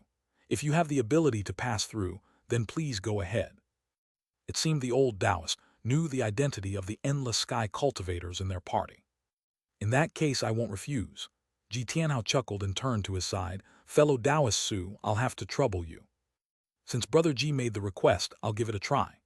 Immortal Su slapped the spirit beast pouch at his waist, and light swept out from it to reveal a rainbow peacock. It was a meter tall and had rings of light spread out across its feathers, making for a dazzling sight. A keen spirit peacock. Master Sable narrowed his eyes with a trace of surprise. That's right, its innate rainbow light is capable of isolating worldly spiritual qi. We'll be using that to enter. If you would excuse us, we'll be heading in first. The peacock let out a clear cry and charged into the silver light released from the seal's opening. Then, the party each released their own protective magic treasures and rushed in without any hesitation. In the blink of an eye, all that remained behind were the low-grade attainers and disciples. After witnessing that they all entered without a problem, the rest of their group quickly left, following the orders they were previously given. A short moment later, all that remained were Master Sable's group and the Immortal Form Sect. Lady Mew pondered for a moment and turned around to give a few commands. The female disciples then scattered. After they departed, Lady Mew turned to her junior martial sister and nodded, "Release the Sun-Moon Shuttle." Understood. The young woman slapped her storage pouch and tossed a dazzling silver shuttle into the air. During that same time, Lady Mew waved her sleeve and released a golden streak.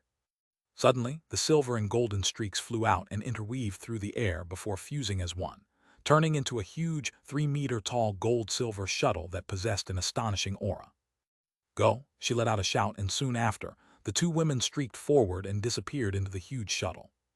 It then glowed and twirled through the air before shooting into the seal opening. Master Sable wore an odd expression after seeing them enter and muttered, "Despite what I've said, you still insist on entering. Don't blame me if anything happens to you." Soon after, he waved his arm to the two core formation cultivators standing behind him, and the three sat down to rest. With a late nascent soul cultivator guarding the opening, the others in the distance wore an expression of dismay. At the top of Kunwu Mountain in the gloomy air, an incredibly huge object floated motionlessly in the air. There were countless restriction talismans slapped on top of it, in addition the dense coils of chains restraining it. These talismans all glowed with great radiance, revealing themselves to all be vastly powerful. As for the chains, they shined with a black light and faintly seeped traces of blood.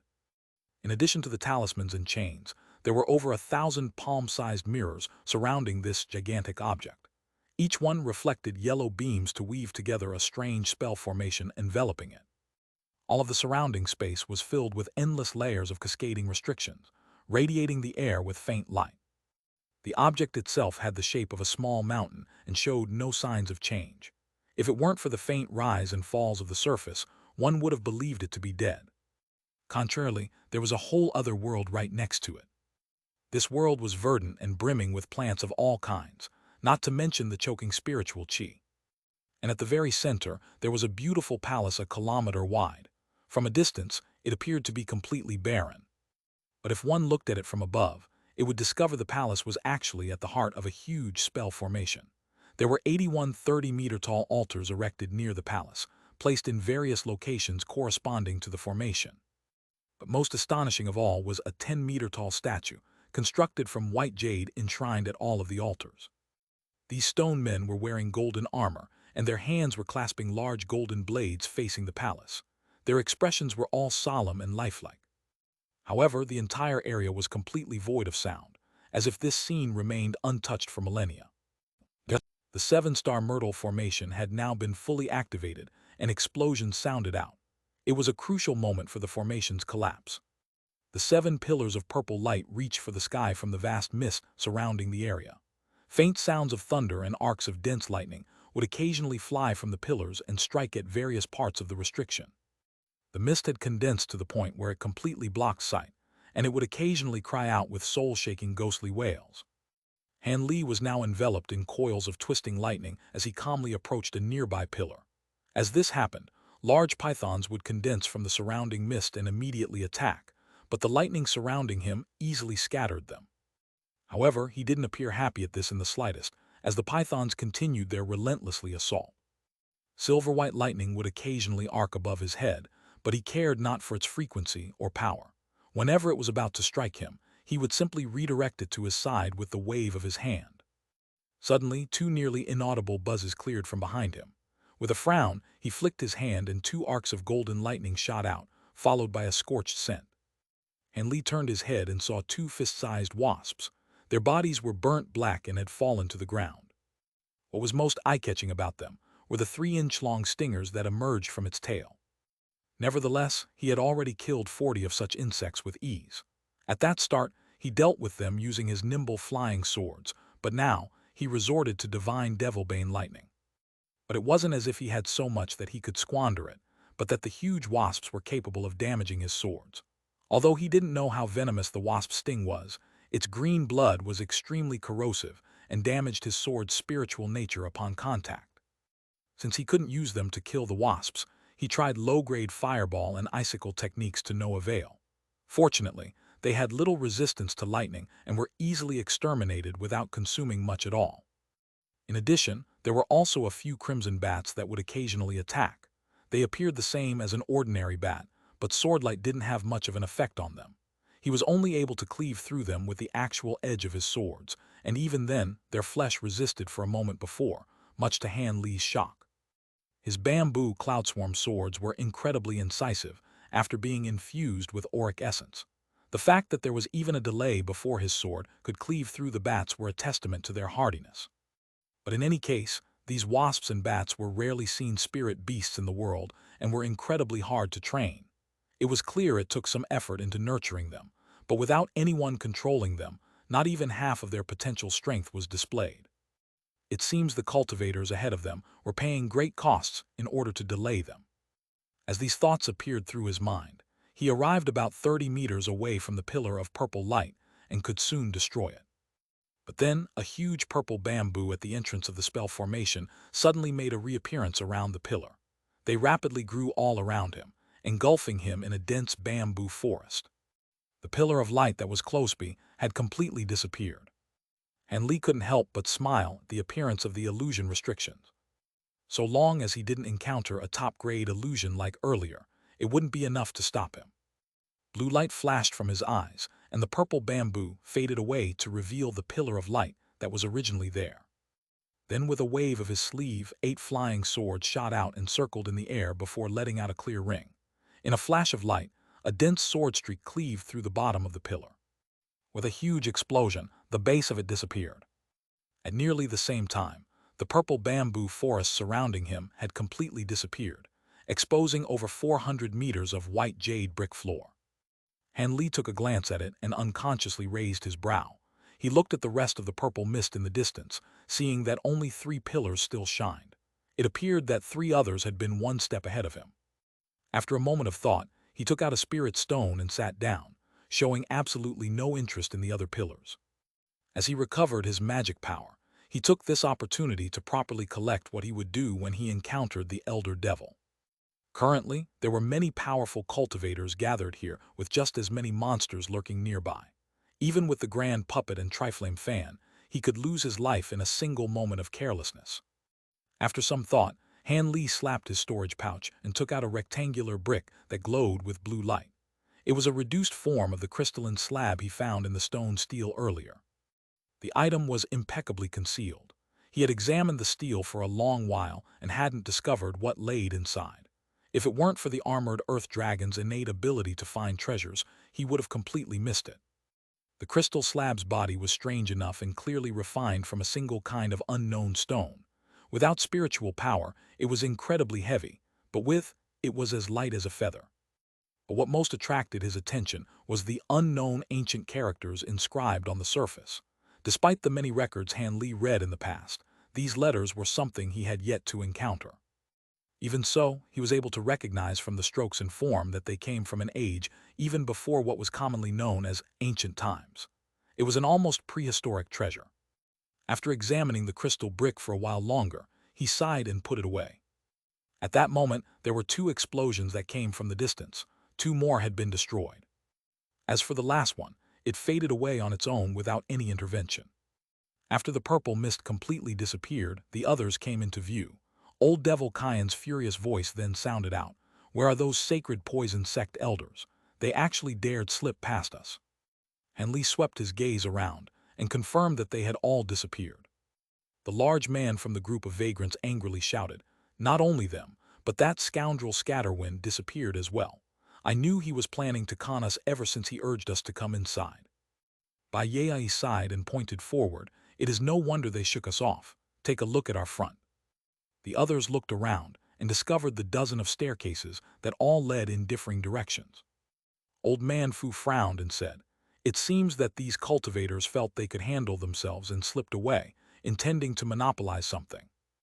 Old Devil Kyan rapidly calmed himself and snorted, "So it was like that. Then I will be acting alone. Anyone who dares to stop me will meet with death." Afterwards, the Sink Devils blurred and revolved around the jade tablets marking the destinations of the stairs. After reading it once through, they combined together and rushed up the stairs towards Kunwu Hall. When they saw Old Devil Kyan take off, the 4 vagrant cultivators betrayed shock from their faces and began to apprehensively whisper amongst themselves. Meanwhile, Han Li heard Old Man Fu's voice transmission. "It seems our alliance is now broken. What does Brother Han plan on doing?" Han Li glanced at the old man and muttered to himself for a moment before sending back a reply. "There are many paths ahead, and I plan on going alone. So long as you don't take any of the locations with particularly impressive names, there shouldn't be any danger of meeting the others." After a moment of silence, the old man wryly smiled. "I see. However, I wouldn't dare to go alone and will be traveling with fellow Taoist Bai. I have no hope of surviving an ambush against the Silverwing Nightfiend or the Lion Hawk." Old Man Fu had no complaints. After all, with so many searching for treasure, there wouldn't be enough for those who took the same path. As Han Li's abilities were far beyond theirs, it was better for him to act alone. As they deliberated on what to do, the large man from the vagrant cultivator called out from the side and shouted, "Fellow Taoists, we're going first." The 4 vagrants split in 2 and traveled up different stairways before fading into the fog. Soon, Old Man Fu and Bai Yai finished discussions and bid Han Li a word of farewell. The 2 then picked a stone stairway and sped up it with body lightning techniques. Han Li was now the sole person remaining behind. After looking around and observing the vast emptiness, he smirked and swept his eyes towards the stone tablets. Apart from the areas with important names such as the Devil-Suppressing Pagoda and Kunwu Hall, the other paths shouldn't have been chosen. He stood in front of the stone tablet naming the locations each stairway led and muttered, "Bright Mind Pavilion, Fortune Cloud Hall, Jade Hook Pond, and Spirit Metal Hall." Are all these locations related to tool refinement? Although he knew that Kunwu Hall and Spirit Treasure Pavilion were likely to have important treasures, he wasn't interested in risking his life in contention with other powers. Since he's already acquired the nascent cultivating pill, it'd be best to take the safest route. With that in mind, he felt that the Spirit Metal Hall should most likely be left alone and blurred up the stone steps at the very back. Not long after he disappeared, yellow light glowed from the center of the plaza to reveal the silver-winged Night Fiend, the Horned Woman, and the Lion Hawk.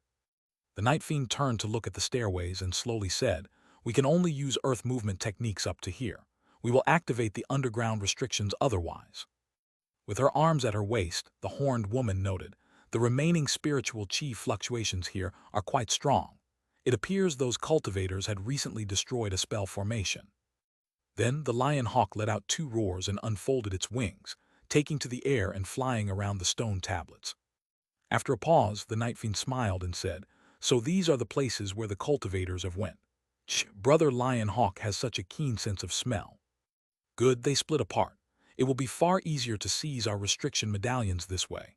The Horned Woman frowned and worriedly said, "However, if those who approach Kunwu Hall aren't capable enough, we will have no way of getting past." The Night Fiend snorted, "It is no matter. If those humans are incapable, we will secretly lend a hand. So long as we don't activate the specific restrictions aimed at us, we should be able to destroy the other ones."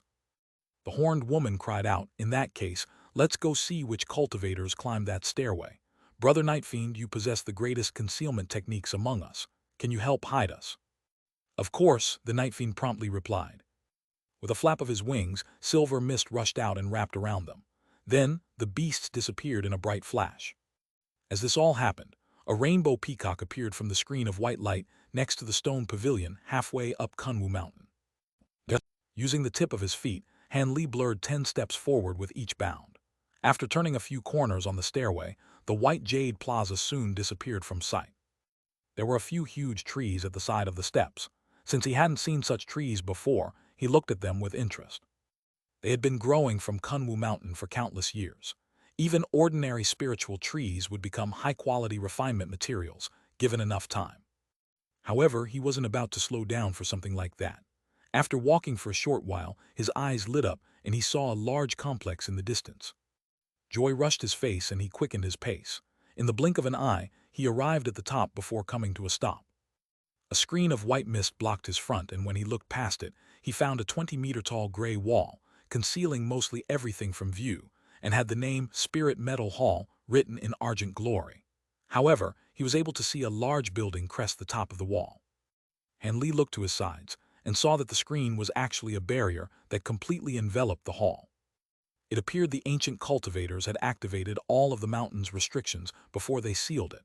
Perhaps they intended on protecting the mountain in hopes of one day returning. As these thoughts flashed through his mind, he waved his sleeve and released a golden streak at the gate. With a strange buzz, the swordlight sank a half-foot into the barrier before eventually coming to a stop. Soon after, the damage began to brightly glow and mend itself. Han Li frowned and pointed at the light barrier, having his sword immediately return.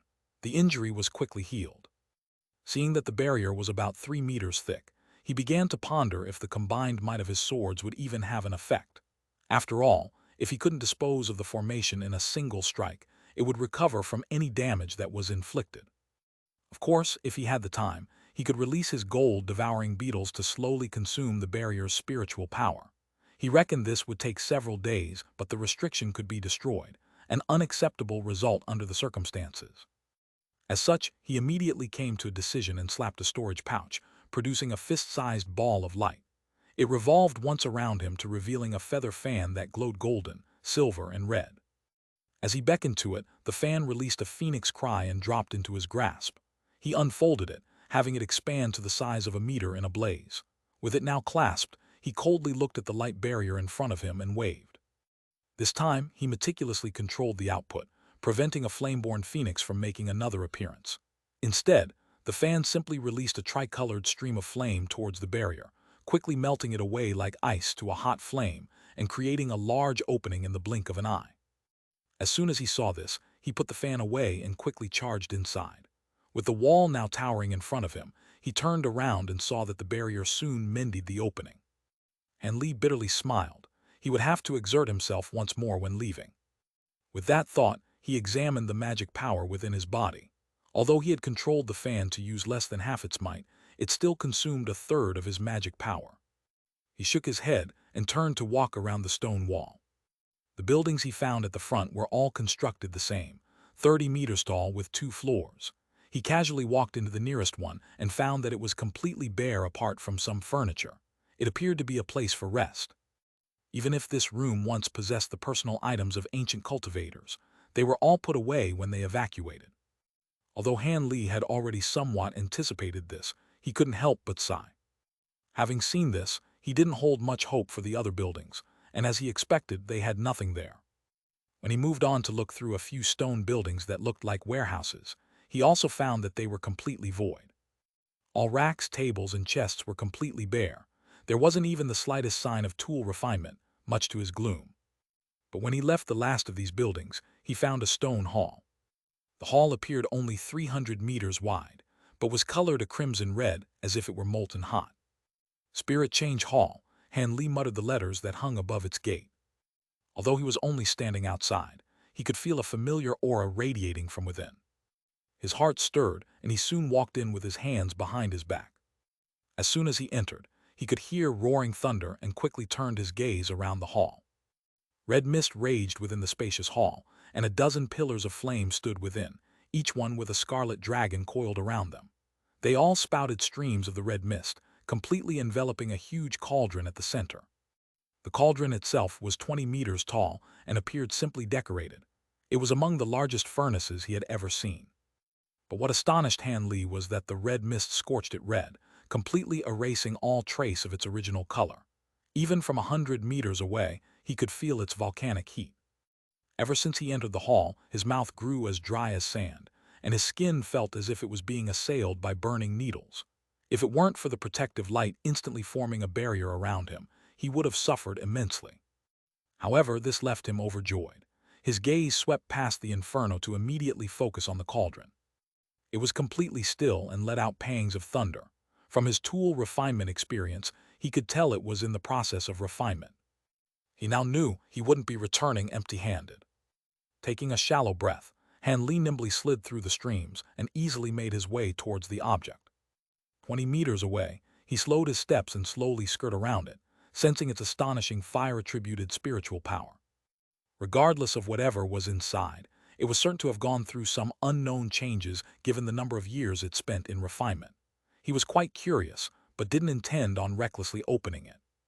After encircling it a dozen times, he began to pensively glance at other areas of the hall. Given the innumerable years the pillars and cauldron had been active, there was certain an eternally active spell formation. So long as he located the controlling mechanisms and destroyed it, the flames should come to an end and allow him to take the treasure. Because the restriction's purpose was control over the hall, it wasn't concealed in the slightest. Paying further attention to the cauldron, he raised his hand, releasing a 3-meter-long streak of gold at an unremarkable corner of the hall. With a loud boom, the corner erupted in golden light, and the pillars briefly wavered before their streams came to a halt. When the light faded away, a 3-meter-large hole came into view. A few formation plate fragments surrounded it, and a small golden sword was lazily floating above. Han Li smiled and waved his hand, retrieving the flying sword into his sleeve in a shriek. Without replenishment from the pillars, the red mist gradually disappeared. He didn't immediately take notice of the huge cauldron and instead concentrated his attention on the ground. Blue light flashed from his eyes and surprise on his face. With the spell formation no longer in place, he noticed that a mass of red lay 100 meters below. The entire hall was constructed over an immense pool of earth fire. It was no wonder why they were able to continue such an operation for so long. Still using his bright-sight spirit eyes, he turned his gaze to the cauldron and decided to first see what was inside. He was momentarily stunned by it. Whatever was in there was an even harsher red than the pool of earth fire below. But before he could clearly identify what it was, the cauldron suddenly began to tremble. Followed by a crackle, a layer of scarlet blaze flared around the cauldron once more. Han Li opened his mouth in astonishment. After a moment of thought, it shifted to one of pleasant surprise. After passing through untold years of refinement, it absorbed the essence of the earth fire to a fearsome degree, changing what was originally an ordinary magic tool into a grand fire attribute treasure. Repeated exposure to elemental chi over a long period of time was known to cause such an effect, but it was a matter of coincidence and sheer luck for this to occur.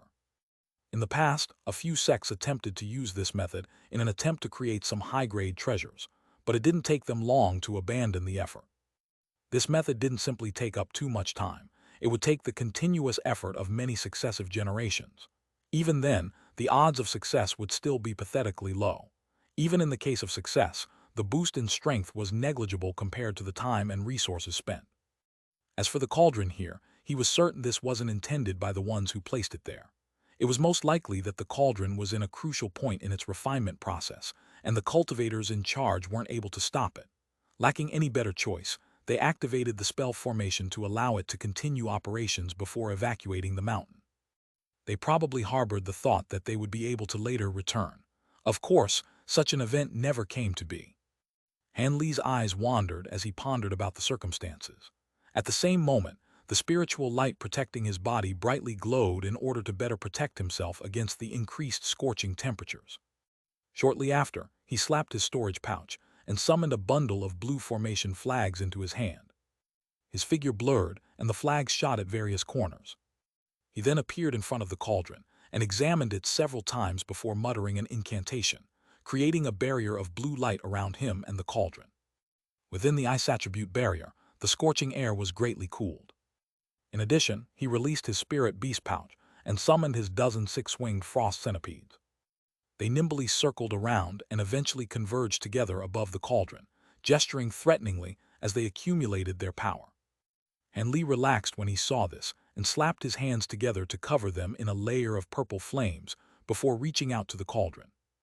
A large purple hand appeared above it and bluntly grabbed its lid. It trembled, and the inferno around it surged several times in height. In the blink of an eye, it condensed into a bird that shot towards the purple hand. A curious boom sounded out when they made contact, and scarlet-purple light flashed together. The bird blocked the hand for the time being. When he saw this, an odd expression appeared and he gave a soft command. When the centipedes heard this, they promptly spat out a stream of white chi, covering the flame bird, the cauldron, and the purple hand all at once. Meanwhile, he raised his arm to the fist made from his purple apex flames and struck it with a spell seal, causing it to surge twice in size. With the surrounding glacial chi increasing in strength, the hand was able to crush the flame bird and move on to grab the cauldron. Masterless, it couldn't offer any further resistance. A soft bang sounded out as its lid was easily struck 10 meters into the air, and red light shined from within. Just as Han Li thought to check, he immediately heard an unpleasant screech, followed by a scarlet light bolting out from inside. It shot to the very top of the hall with immense speed, forcibly passing through two of the centipedes before they could even react. With a thump, the scarlet light struck the top of the blue light barrier. In a mere moment of pause, it quickly melted away an opening. He was greatly alarmed and immediately moved to prevent the light from escaping, flicking his fingers and releasing a dozen azure sword streaks towards it with complete precision. They all struck true. Each wave caused the scarlet light to dim, eventually causing it to sway on the verge of collapse. It knew matters had turned for the worse and trembled in a different direction. But suddenly purple light flashed from behind it, and a large hand grabbed it with lightning speed. Then it returned to Han Li with what its captive. The cauldron seemed to have lost the power to resist. Not only did thunder stop ringing, but the flames had disappeared as well. With the centipede's glacial chi, it was turned into a block of crystalline ice. However, Han Li was more interested in the light that his purple hand managed to catch. He stared at the item brought before him and astonishedly muttered, "Great Sun Essence Fire." However, he also heard a sweet and familiar voice ring out through his mind. It isn't Great Sun Essence Fire, but its equally famous counterpart, Great Yin True Flame, one of the three true spiritual flames of the mortal world. Happiness welled in Han Li's heart, and he calmly asked, "Silvermoon, you've awoken." Silvermoon slowly said, "I woke up as soon as Master entered the hall. I've barely been able to after years of recuperation. I fear I won't be able to assist Master anytime soon." "Did your spiritual sense suffer any damage?"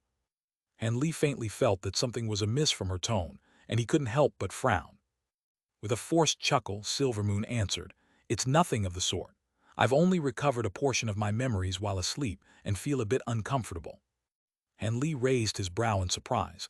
You recovered a portion of your memories. Silvermoon let out a long sigh and elaborated with a sad tone. Yes, it feels as if the memories belong to someone else entirely. After a short silence, Han Li consoled. It is good that you've managed to remember your past. Perhaps with time, you'll remember everything. Letter 1D453, letter 1D633, letter 1D452, letter 1D452, letter 1D4CC, letter 1D626, letter 1D624, letter 1D45C, letter 1D45A. Perhaps, Silvermoon softly muttered. Ah yes, you mentioned that this is Great Yin True Flame. Is that correct? Han Li then astonishedly looked at small scarlet firebird he had captured. The bird appeared entirely lifelike and intelligent. Silvermoon carefully explained. There is no doubt it is a ball of yin flame essence. If I recall correctly, this ball of true flame should be the lowest grade of its existence, or it wouldn't have been so easily struck down by mere sword chi. But it is fortunate that it was Great Sun Essence Flame. This flame is quite a bit weaker than the purple apex flames as it has recently come to life, but it does have the potential for extreme coldness. If it were the Great Sun Essence Flames, even the lowest grade would be capable of bringing out the fullest of its potential and escape.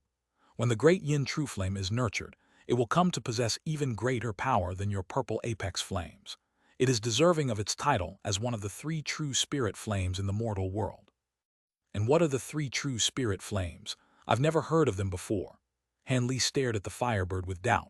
All he could see from the flame was intelligence with no hint of its supposed greater power. Silvermoon bitterly chuckled. I've seen the 3 once before, but I can't quite remember the details. It seems my mind is still in disarray. A bright glint flashed from Han Li's eyes, and he pensively said, since the thought had existed in your mind in the first place, it should be true. Could this yin fire be fused with my purple apex flames? Silvermoon warned, while that should be possible, it'd be better for the great yin true flame to consume the purple apex flames instead. After all, it is already intelligent, and it would be a waste to extinguish it. There is even a possibility of backlash. Han Li nodded. That is reasonable to say, but before that I will need to first refine the true flame. Since it has a trace of intelligence, it will be more difficult to refine. Silvermoon smiled. In addition, you should have this flame take in some Great Sun Essence Flame if given the opportunity. With the convergence of yin and yang, it will create unfathomable power. It's likely such power would have never existed in the mortal world before. Han Li frowned and helplessly said, it would be amazing if I could, but I heard from Monarch Soul Divergence that it isn't something that cultivators like us can acquire. That could be. Then, with some hesitation, Silvermoon skeptically suggested, but since you have the Great Yin True Flame, you may be able to use it to capture the other as their natures mutually oppose one another. Han Li felt his heart stir, but he shook his head and said, let's leave the topic for later. I don't even know when I'll have an opportunity to refine the Great Yin True Flame after all. Silvermoon giggled. Master, how about first placing the flame underneath a restriction before storing it away? Otherwise, it could escape if you're careless. Of course, Han Li chuckled and had the purple hand float into the air. When it arrived above his head, he flicked an arc of lightning off his finger towards it. In the blink of an eye, the blaze wrapped in purple fire had turned into a ball of brilliant golden light. Silvermoon chuckled at the sight of this. It was exactly the same method he had used to restrict the celestial ice pearl, but with his current cultivation, it was now much more skillful. Soon, he took out a scarlet jade box and placed it inside. Soon after, he turned his attention to the now frozen cauldron. Han Li stroked his chin and mused. It's reasonable to say that it's rather strange for the yin flame to come from the smoldering cauldron. Could it be that it was originally a miraculously glacial item, and that it was born from yin-yang convergence? Silvermoon said nothing, also finding this to be quite odd. Han Li's eyes wandered, and he moved towards the cauldron. With a flick of his sleeve, a bolt of lightning struck it and wrapped it in a net of gold. Then with claps of thunder and flashes of lightning, the net tightened and shattered the ice covering it. Han Li calmly examined the cauldron in front of him, and then slowly floated up until he was 3 meters above it. Although there were restrictions preventing flight, Han Li was able to forcefully bypass them for a short time through the sheer strength of his cultivation. The cauldron's red light had long disappeared, and its interior could be clearly examined. As a result, his expression stirred and he reached out his hand. In a gust of wind, a shining object shot out from within, circling once in the air before falling into his grasp. It was a fist-sized crystal of some sort. It had the sensation of warm jade and was flexible when pressed. Han Li frowned and muttered, "What is this?" Master doesn't need to dwell on it. Regardless of whatever material it is, it would have changed into something else entirely given the millennia it spent in refinement.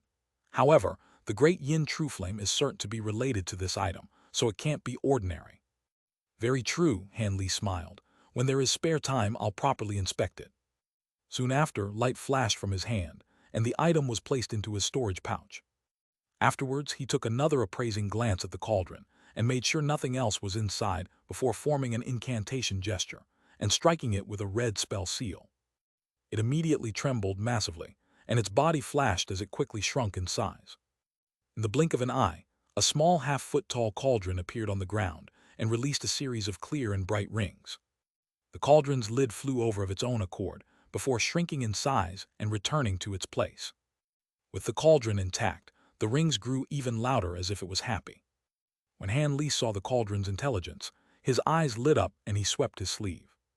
Azure mist swept the cauldron into his hand. He brought it before his eyes for a closer look, and his face soon became fervent. He then formed an incantation gesture and slapped the top with a flash of azure light. The small cauldron glowed a brilliant red, and the lid opened to reveal countless fist-sized flamebirds, each ugly and completely scarlet. With a mental command, these fire-breathing birds flew all around the hall, weaving back and forth with great agility. This was the earth-fire essence that the cauldron had gathered for countless years. Each one was no inferior to a true fire-attribute spirit bird.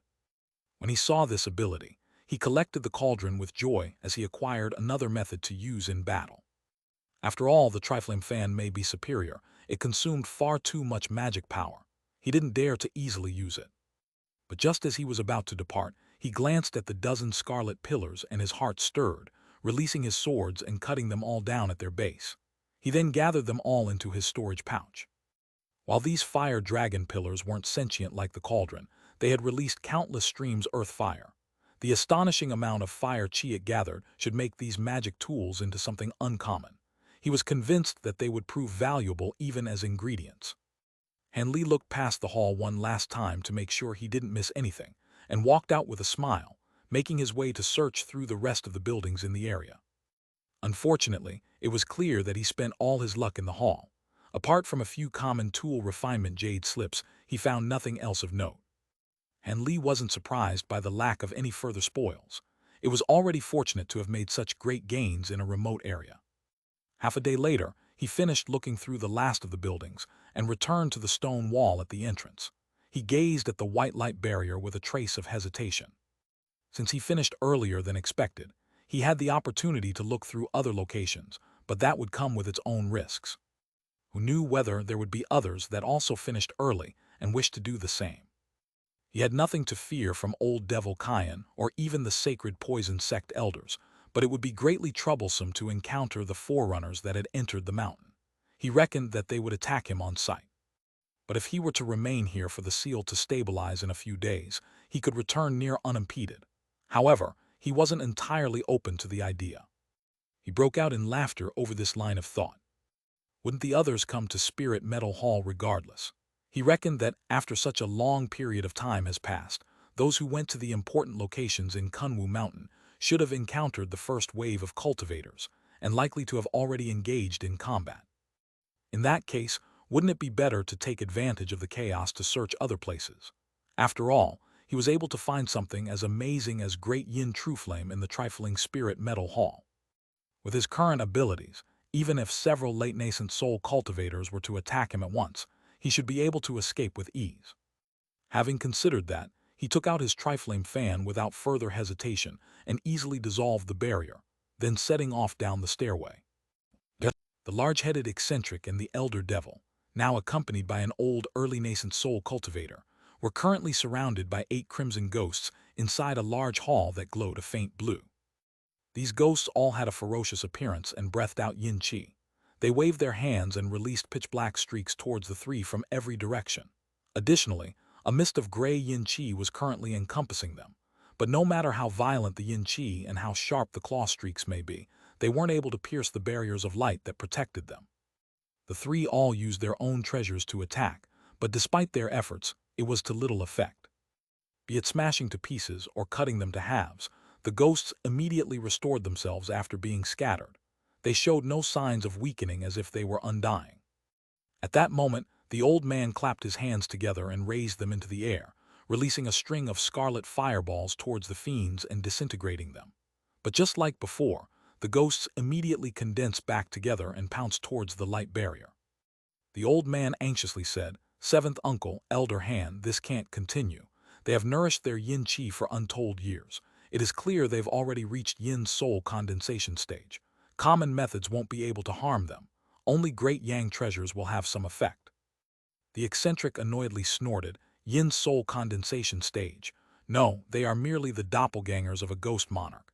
If we don't kill them all at once, they will immediately reform. I have no such ability to do this. We can only attempt to find its true body." "They're all doppelgangers?" the old man asked in surprise. "That's right. If they were at yin soul condensation, we would have been able to exhaust their strength by now.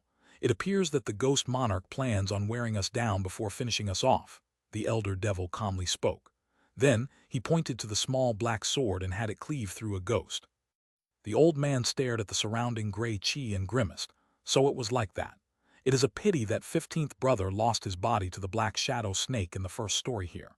His great yang abilities would be very useful in dealing with these ghosts. The eccentric sighed. That was unavoidable. Who would have thought that there was a demon snake who could burrow into shadow? It was too late for even me to help young 15th when he was ambushed by from his own shadow. The snake's poison was so fierce that nothing we had could stop the decay of his body. I didn't mean to complain, it's just that this devil-suppressing pagoda is quite weird. Not only is it constructed upside down, but there are countless waves of difficult demon ghosts. We've used up so much time, but we are only at the 7th story. Elder hand, there should be 9 floors here, the old man then hesitantly asked.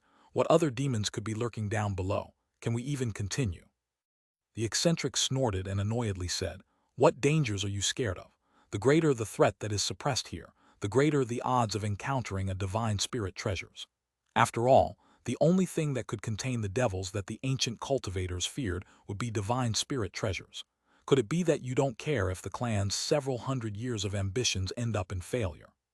When the old man heard this, he conceded, "Seventh uncle's criticisms are correct. I was being cowardly." At that moment, the elder devil suddenly said, "I've found the ghost monarch." "Where is it?" The old man's spirits were roused. He was about to reply, but he suddenly let out a yelp of surprise.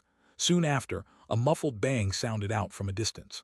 Afterwards, light flashed from the hall's entrance to reveal 4 figures. The sacred poison sect elders yelped as well when they saw the ghosts dancing within the yin qi, along with the 3 trapped by them. The cultivator with green marks on his face, Xianxia, said, "Yi Yuesheng, you're alive. So it was the Yi clan that broke the seal." His expression wavered when he recognized the identity of the Yi clan's 7th uncle. When the 3 saw the sacred poison sect elders, their expressions turned unsightly. They were still occupied by the ghosts. A gloomy expression briefly appeared on the eccentric's face, and he nonchalantly said, "So it was fellow Taoist Hua. I didn't expect that the sacred poison sect would be so quick to act.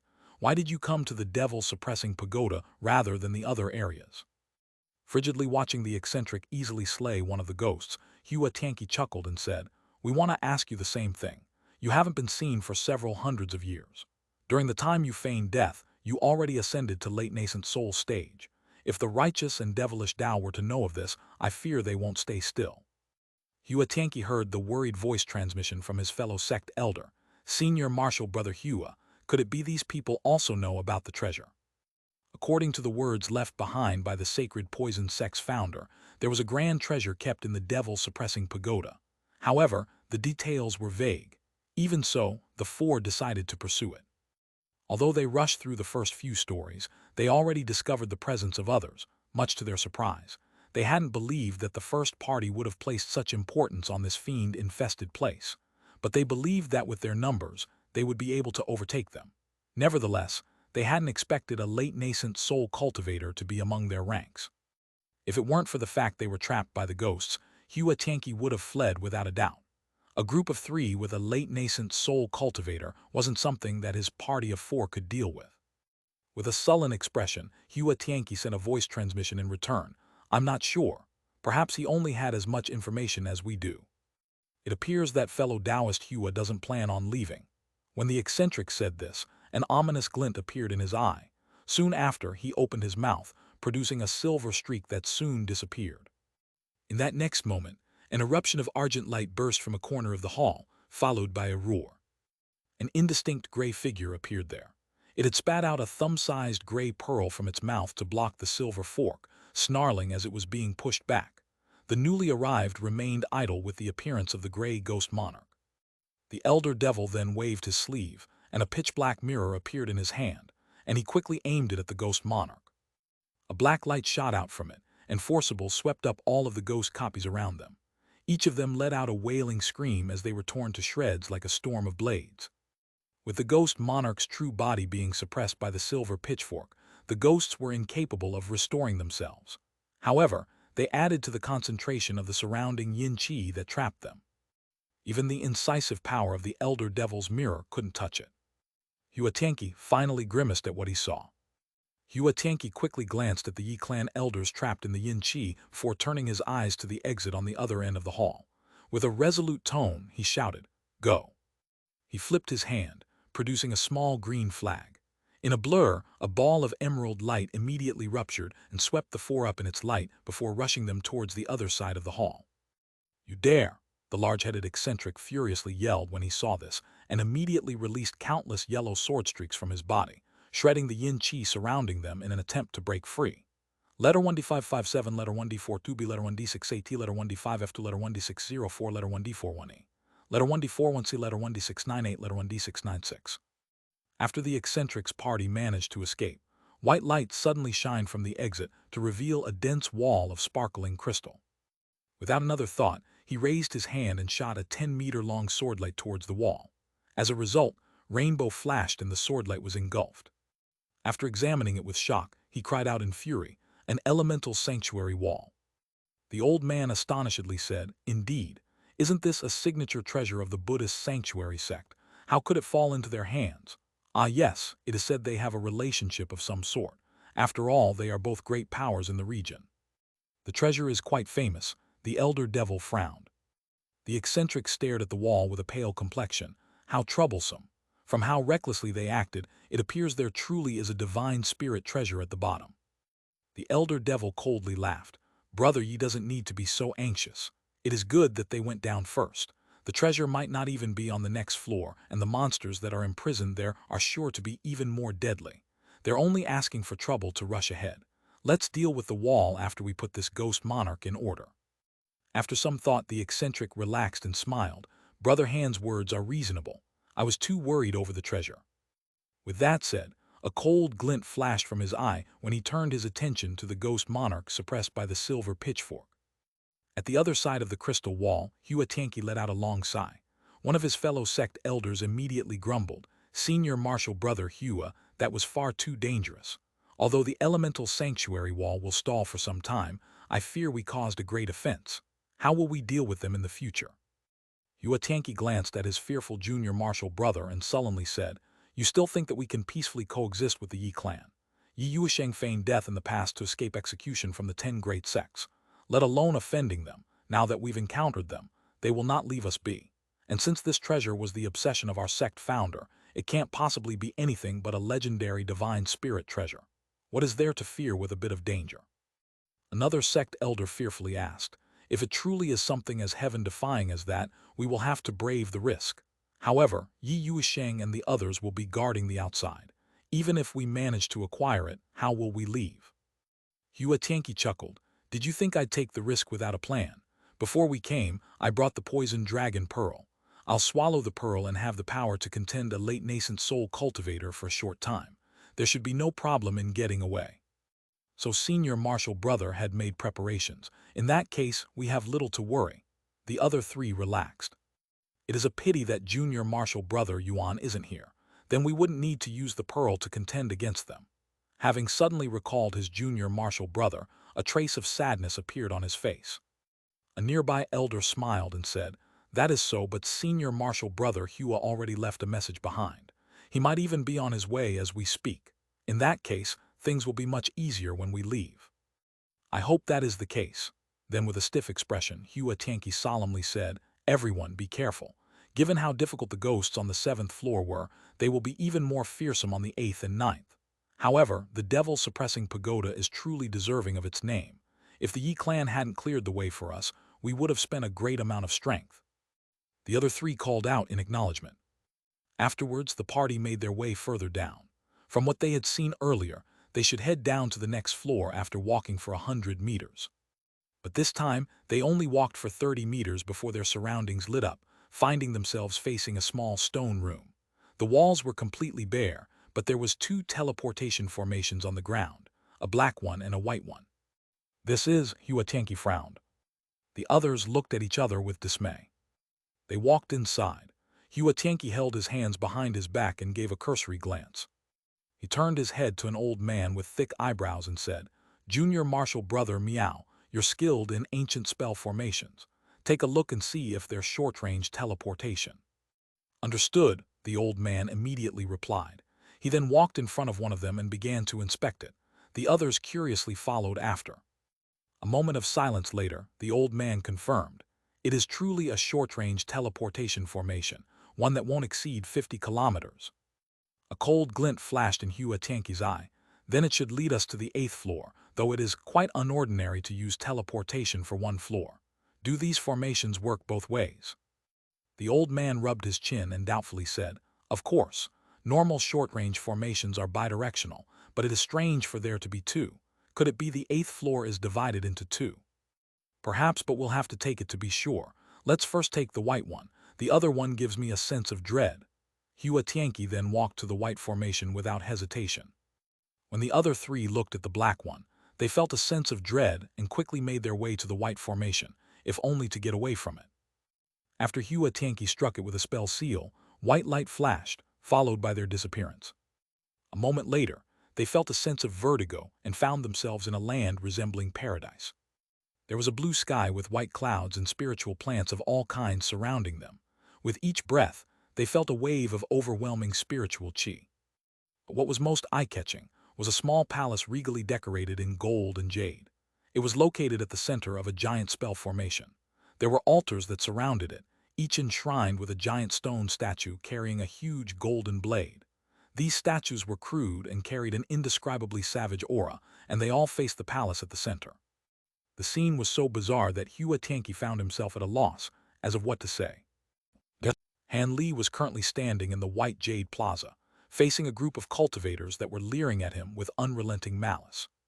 Perhaps staying at the Spirit Metal Hall was the right choice, he thought, or if he had delayed himself for a moment, he wouldn't have had such a warm welcome.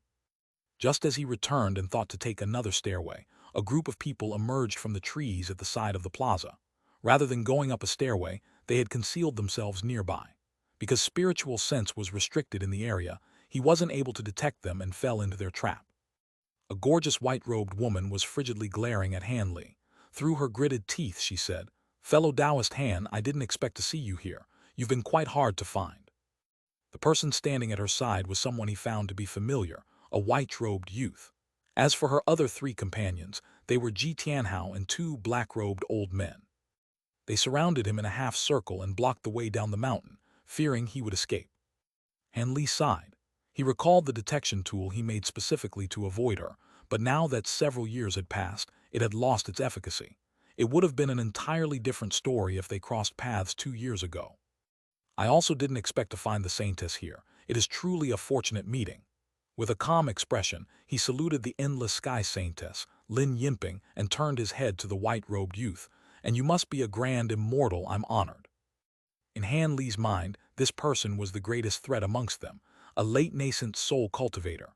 Although he was surrounded, most of his attention was focused on him. Grand Immortal Su expressionlessly examined Han Li and spoke with great deliberation. "I am indeed one of the 4 Grand Immortals of the Soaring Tribe. I've only seen you from a distance, and it is a pity you hadn't the mind to compare pointers with me. Would you be free to do that now?" Note: from now on, the Endless Sky Saintess will be more often referred by her name Lin Yinping rather than her title. "If that's the case, I would be honored to spar with Brother Su. But right now," Han Li looked at Ji Tianhao and the others and shook his head with a mysterious smile. Grand Immortal Su, the white-robed youth, maintained his calm and coldly said, "Oh, from Brother Han's tone, you seem quite confident. I heard you killed a yin-sifting sect elder at the peak of mid-nascent soul stage. Is that true?" When the yin-sifting sect elders heard this, their expressions shifted. Han Li pursed his lips. What more is there to be said? I did kill a yin-sifting sect elder in the heavenly south. Could it be that fellow Taoist Su plans to act on behalf of their sect? After staring at him for a while, Immortal Su said, "Your abilities must have been unordinary to kill someone at the peak of your cultivation grade. If it weren't for the vicious grievances between us, I would have wanted to befriend you. I heard you used a bizarre cauldron to seize the doppelganger of our holy beast and our legacy cauldron. So long as you hand over your culadron to me, I am willing to mend the relationship between you and our temple. Of course, if you also agree to return the ghost-sifting banner, I am willing to resolve any grudges there as well. What do you think?" "What are you doing, Brother Su?" Just as Lin Yinping was about to say something else, the white-robed youth waved his hand and interrupted her. "The saintess doesn't need to meddle in this. This is what I've decided." Ji Tianhao and his fellow elders glanced at each other in alarm and also kept silent. When he heard them mention the heaven-void cauldron, Han Li refused without a thought. "I can't even consider handing over my cauldron. You can go ahead and attack. Since fellow Taoist Han rejected my kindness, do not blame me for being merciless." A trace of resignation appeared on Grand Immortal Su's face, and he sullenly trembled his sleeve, suddenly producing a green jade scepter into his hand. With a wave of the scepter, it brightly glowed with green light, and he resolutely glared at him. Han Li formed a hand gesture in response, and thunder suddenly rang out from his back, followed by the emergence of a pair of silver wings. Then, with a flick of his wrist, a feather fan appeared in his hand, shining with gold, silver, and red light. When faced against so many opponents, Han Li couldn't hold back and would have to use his most formidable treasure from the start. Grand Immortal Su almost immediately noticed the fan was unordinary. Its fearsome spiritual pressure alone caused his face to sink. Ji Tianhao also saw that the fan was something grand and hastily said, "Fellow Taoist Su, let's attack simultaneously and capture him."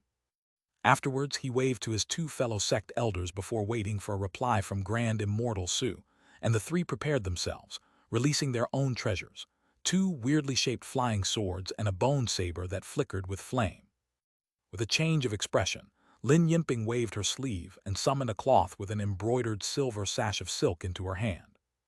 Grand Immortal Su frowned when he saw this, and silently stared at Han Li's trifling fan. In the blink of an eye, the five were prepared with a joint attack. However, Han Li wasn't about to be drawn without his own say.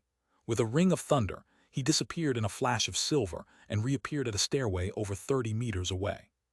When they saw this, the yin-sifting sect elders immediately set off as two blue streaks and a green streak, followed by a mass of silver threads that filled the air from Lin Yinping. However, Grand Immortal Su was already ahead of them. His robes calmly ruffled as he appeared over 30 meters ahead, no slower than Han Li's lightning movement. The jade scepter in his hand grew vague and released an unknown beast with a horse's head and a serpent's body in a flash of green. Han Li sighed, and his expression suddenly turned cold as he waved the fan towards them. A regal cry soared through the sky, and a phoenix appeared from the fan in a burst of gold, silver, and red. It unfolded its wings and fiercely charged forward. A massive explosion erupted. A bright halo of tricolored talisman characters appeared, filling the plaza with soft light and a colossally suffocating pressure. In the face of it, Grand Immortal Su muttered, "Not good," before waving his scepter in front of him. The strange creature immediately shot out and circled around him, producing a green barrier.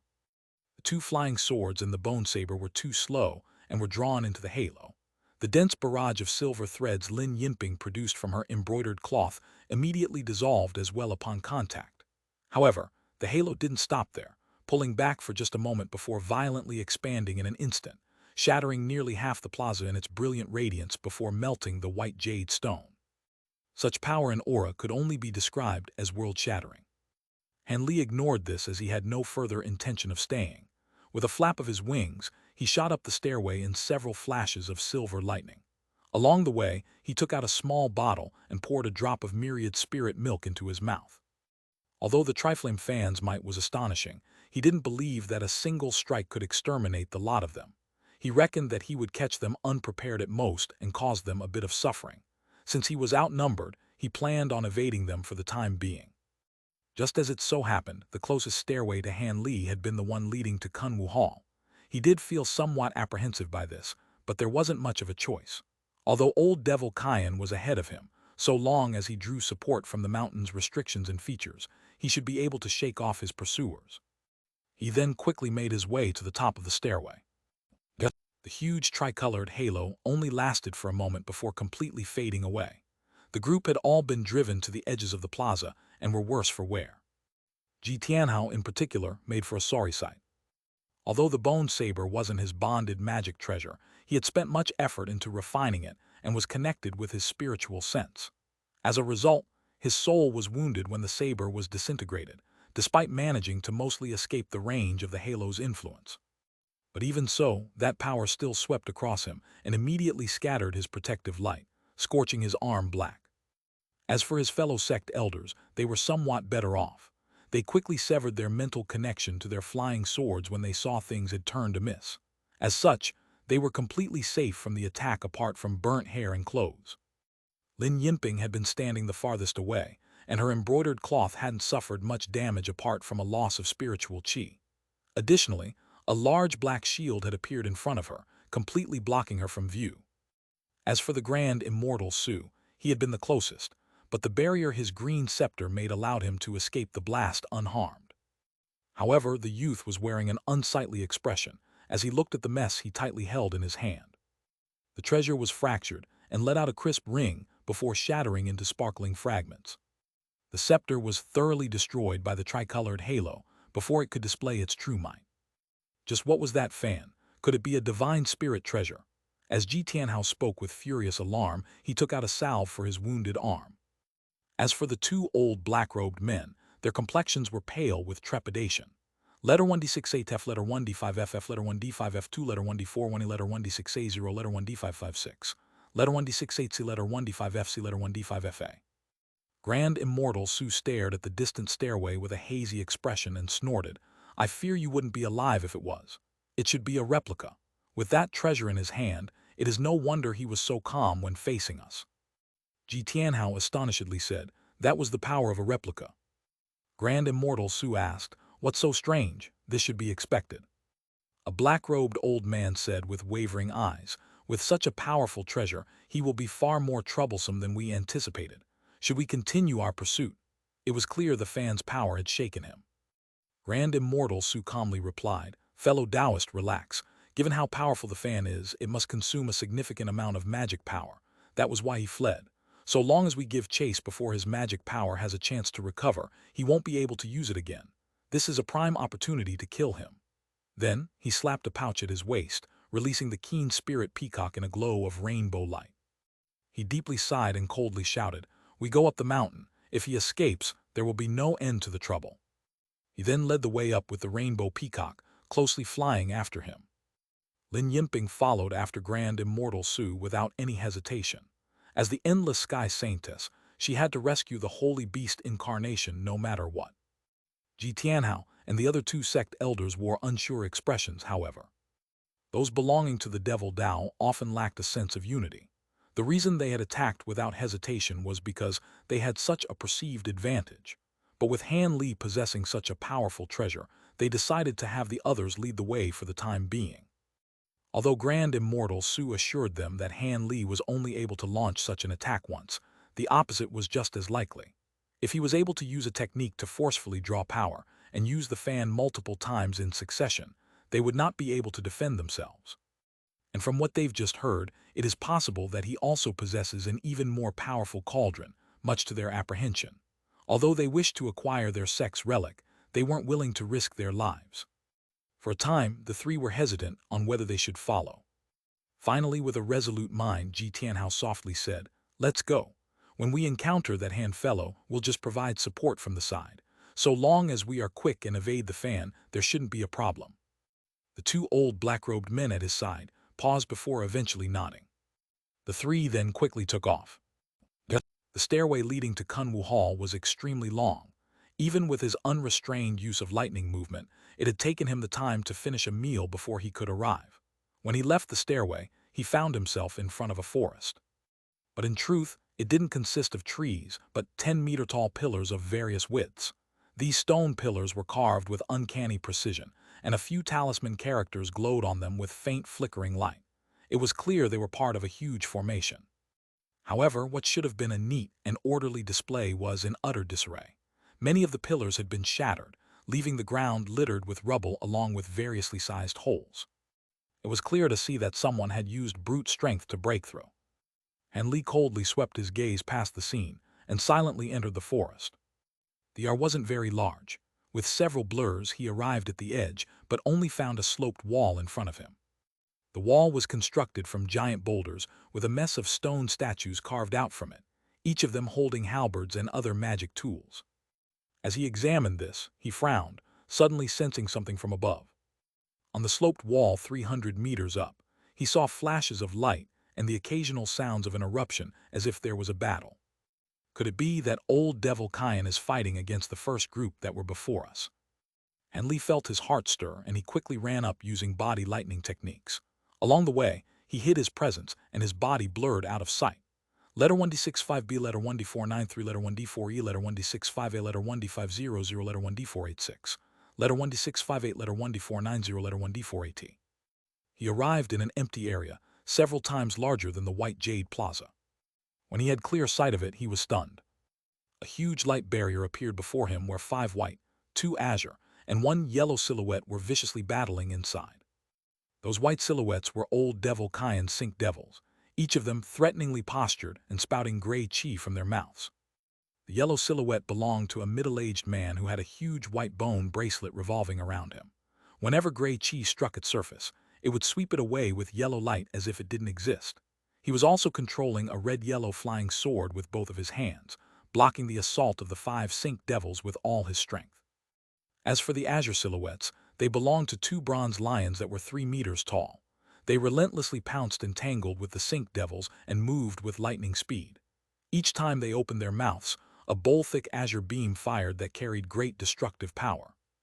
Although the first 2 didn't pay much mind to the bronze lions' long-range attacks, they both made a great effort to avoid having the lions draw close.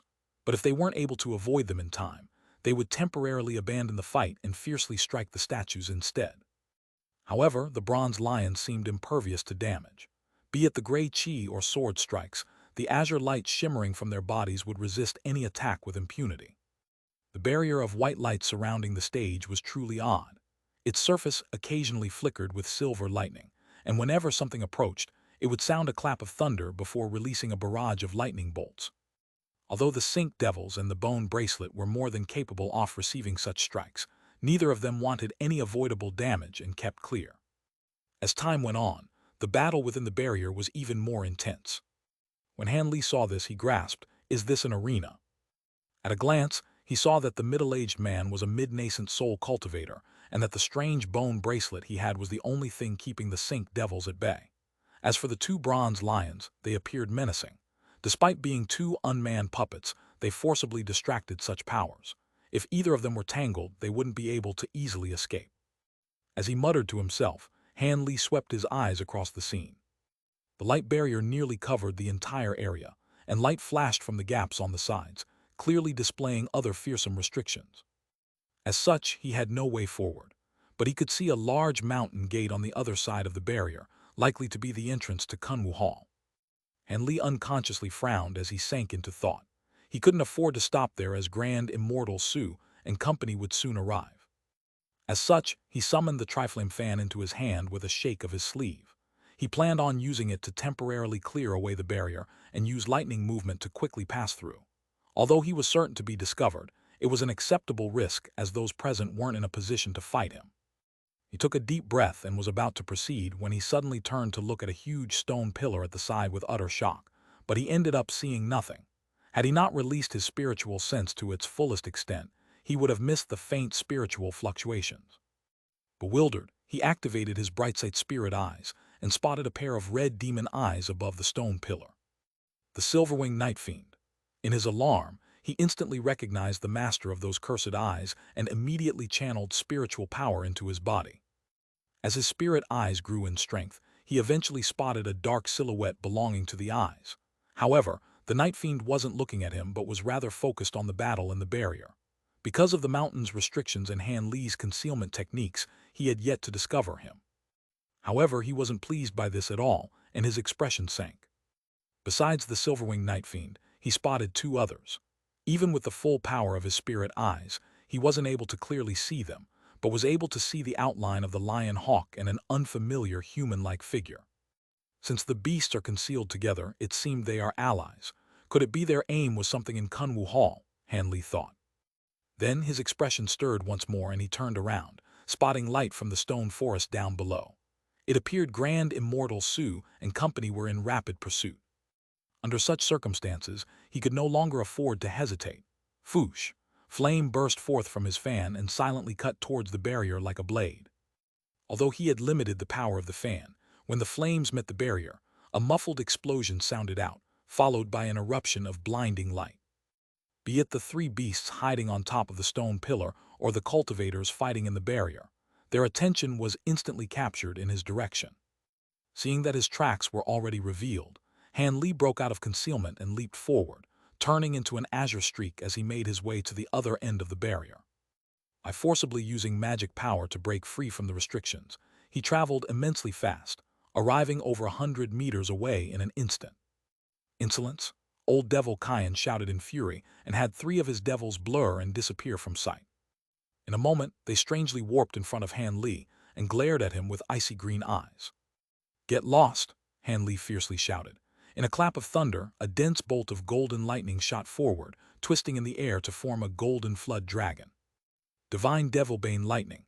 When Old Devil Kyan saw this, he shouted with furious alarm. The black chi that the three incarnations released to block him had dissolved without resistance.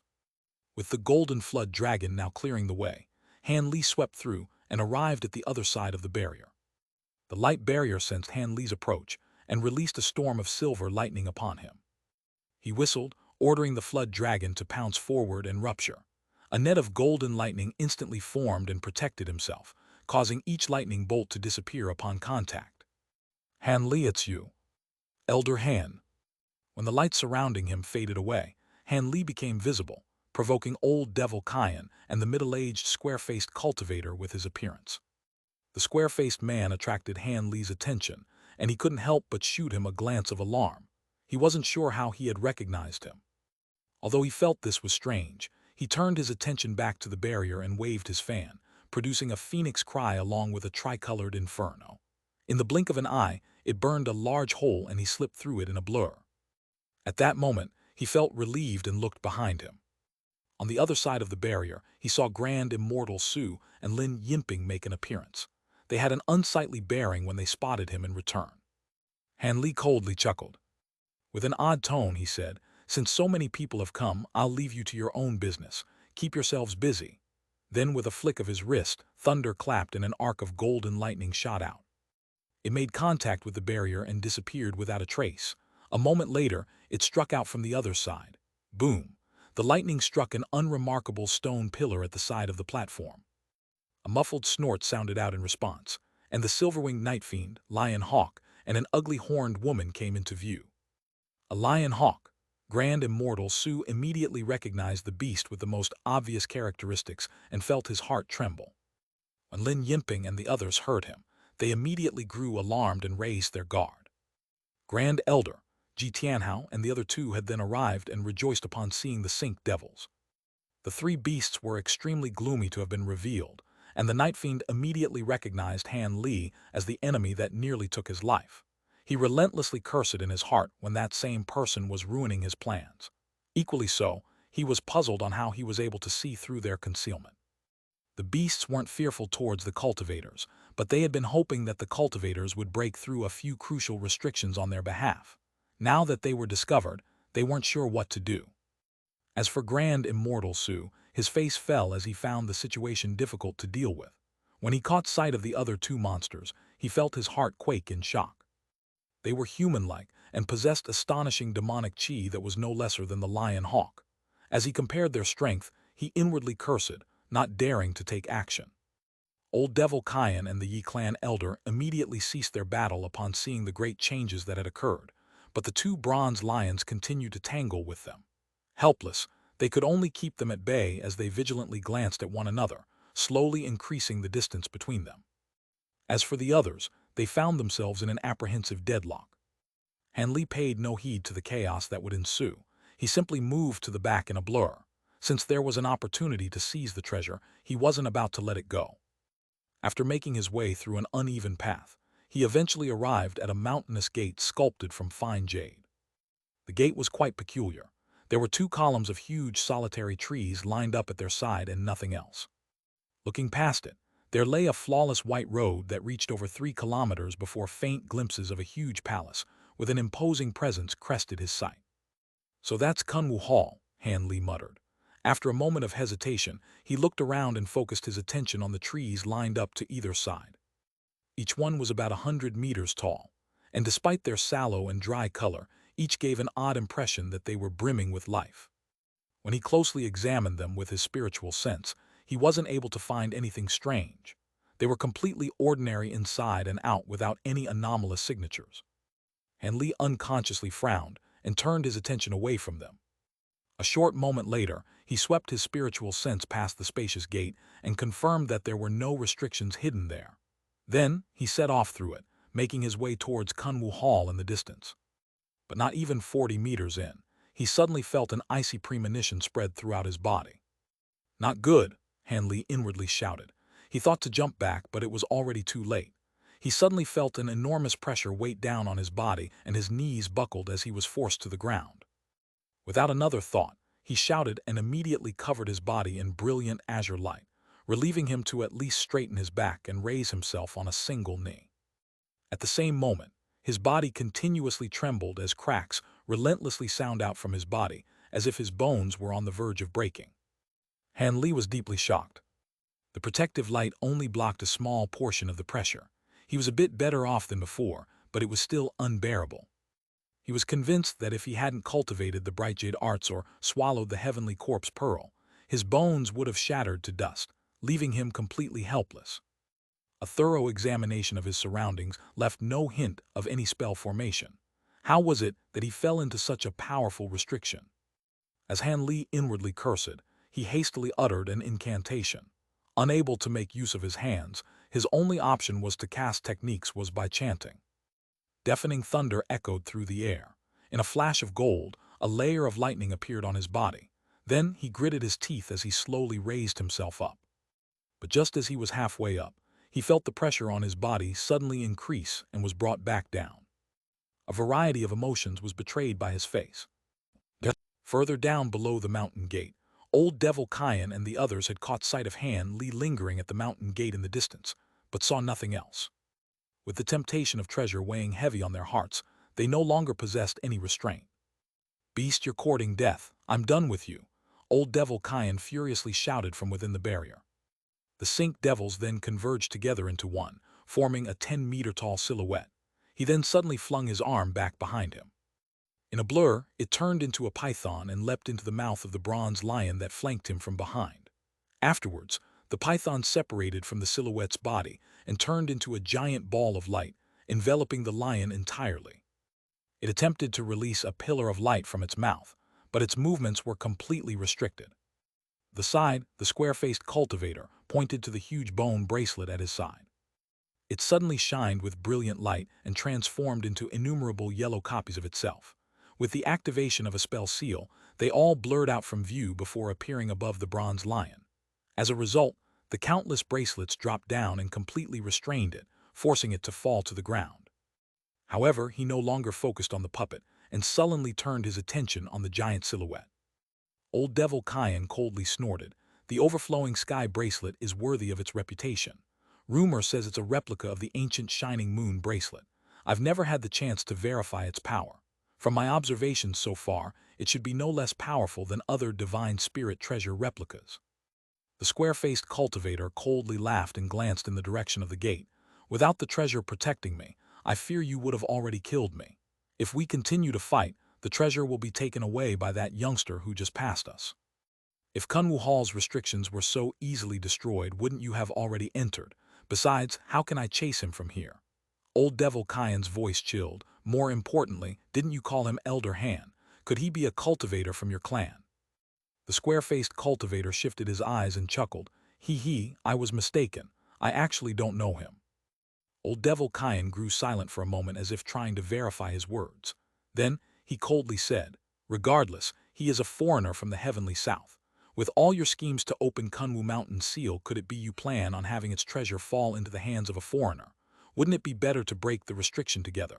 Then we can contest the treasures in Kunwu Hall with whatever method we can muster. Fine, I agree. Much to Old Devil Kyan's surprise, the square-faced man immediately agreed without any hesitation. Rather, it was the old devil who grew hesitant. When Grand Immortal Su heard their conversation, he callously looked at the two through the light barrier and resentfully said, "How about you deal with the monsters right in front of us first? The treasure will be a dream otherwise." Old Devil Kyan coldly chuckled, "So you must be Brother Su. I have no interest in risking mutual destruction before I even lay my eyes on the treasure. I reckon even if we were to join together, we would be hard-pressed in the face of those three." What does Brother Kyan mean? Although their factions always had good relations, Grand Immortal Su's expression sank. The white silhouette indifferently continued. Since they had remained hidden while fellow Taoist Yi and I were in fierce combat, they should have an objective in mind. If they truly don't mean us harm, it would be an optimal opportunity to take action. The Night Fiend's eyes glinted green, and he calmly said, "It's good that you understand. Since we are no longer hidden, we may as well say that we are after a few items in Kunwu Hall. We have no intention of taking action until we gather them." The Horned Woman and the Lion Hawk silently stood at his side. Like Old Devil Kyan, Grand Immortal Su also had no wish to stake his life for naught. With some thought, relaxed, and he said, "The Saintess and I have no interest in the treasures ahead. We only care about some items that youngster Han has on him, and we are fully driven to acquire them. Of course, if we find the ghost-sifting banner, we will return it to your sect." Ji Tianhao casually said, "In that case, we don't need to fight here. Let's first join forces and break the restriction, or there will be more coming. If we allow an outsider to acquire the treasure, it would make us a laughingstock." All those present were greatly experienced and lived for many years. None of them had any intention of letting someone play them for a fool. As such, they quickly came to a temporary agreement. Although the truce was likely to collapse when they arrived inside Kunwu Hall, it was better than massacring each other before the treasure was even in sight. Since nobody has any objections, let's begin. Old Devil Kyan let out a strange laugh, and his white silhouette waved its sleeves, turning them into two huge pythons that charged straight towards the barrier. The square-faced cultivator also pointed to the two flying swords revolving around him, and had them slice through the air. As for the three beasts and the party of cultivators outside the barrier, they exchanged a wary look before setting off on attacking the barrier. With bright flashes and waves of demonic chi, the sound of explosions filled the air around them. An emerald-green figure concealed as a pillar in the stone forest muttered, "I didn't expect that the fiery Old Devil Kyan would join hands with the silver-winged Night Fiend and the other beasts. When I encounter that old devil in the future, I will have to be careful so he doesn't scheme against me." A green silhouette at the side snorted and bluntly said, "With your current cultivation, he has no need to scheme against you. If his unbroken sink devils were to charge at you, you'd have no way to avoid them." These two were the elders of the Immortal Form Sect. "Senior Marshal Sister, it's not like I don't have a method to deal with him," the young woman spoke with a pout. Lady Mew coldly laughed. "An early nascent soul cultivator like you actually thinks they can deal with a late-stage cultivator. Let alone you, even I wouldn't be able to defend myself against him. Our sect's abilities aren't good for direct confrontations, but if I had a drop of his blood, I reckon I could gravely injure him with a curse." The young woman resentfully said, "Our sect's secret techniques are no less inferior to the Great Ten. If it weren't for the rules established by our previous generations, we could have greatly expanded and possibly developed a late nascent soul cultivator. Then we would have had nothing to fear from those like Old Devil Kyan." Lady Mew sighed and said, "The founder of our sect was a descendant of the three masters of Kunwu. Originally, the sect was established near the seal to guard over it, but after tens of thousands of years, this matter had become forgotten. If it weren't for that message we acquired from Elder Xiang, we wouldn't have investigated the founding records of our sect and would remain ignorant on the matters of the seal. Neither would we have any reason to enter such a dangerous place. The young woman then mentioned, speaking of old devil Cyan, I suppose we should pay more attention to that youth who uses divine devil-bane lightning.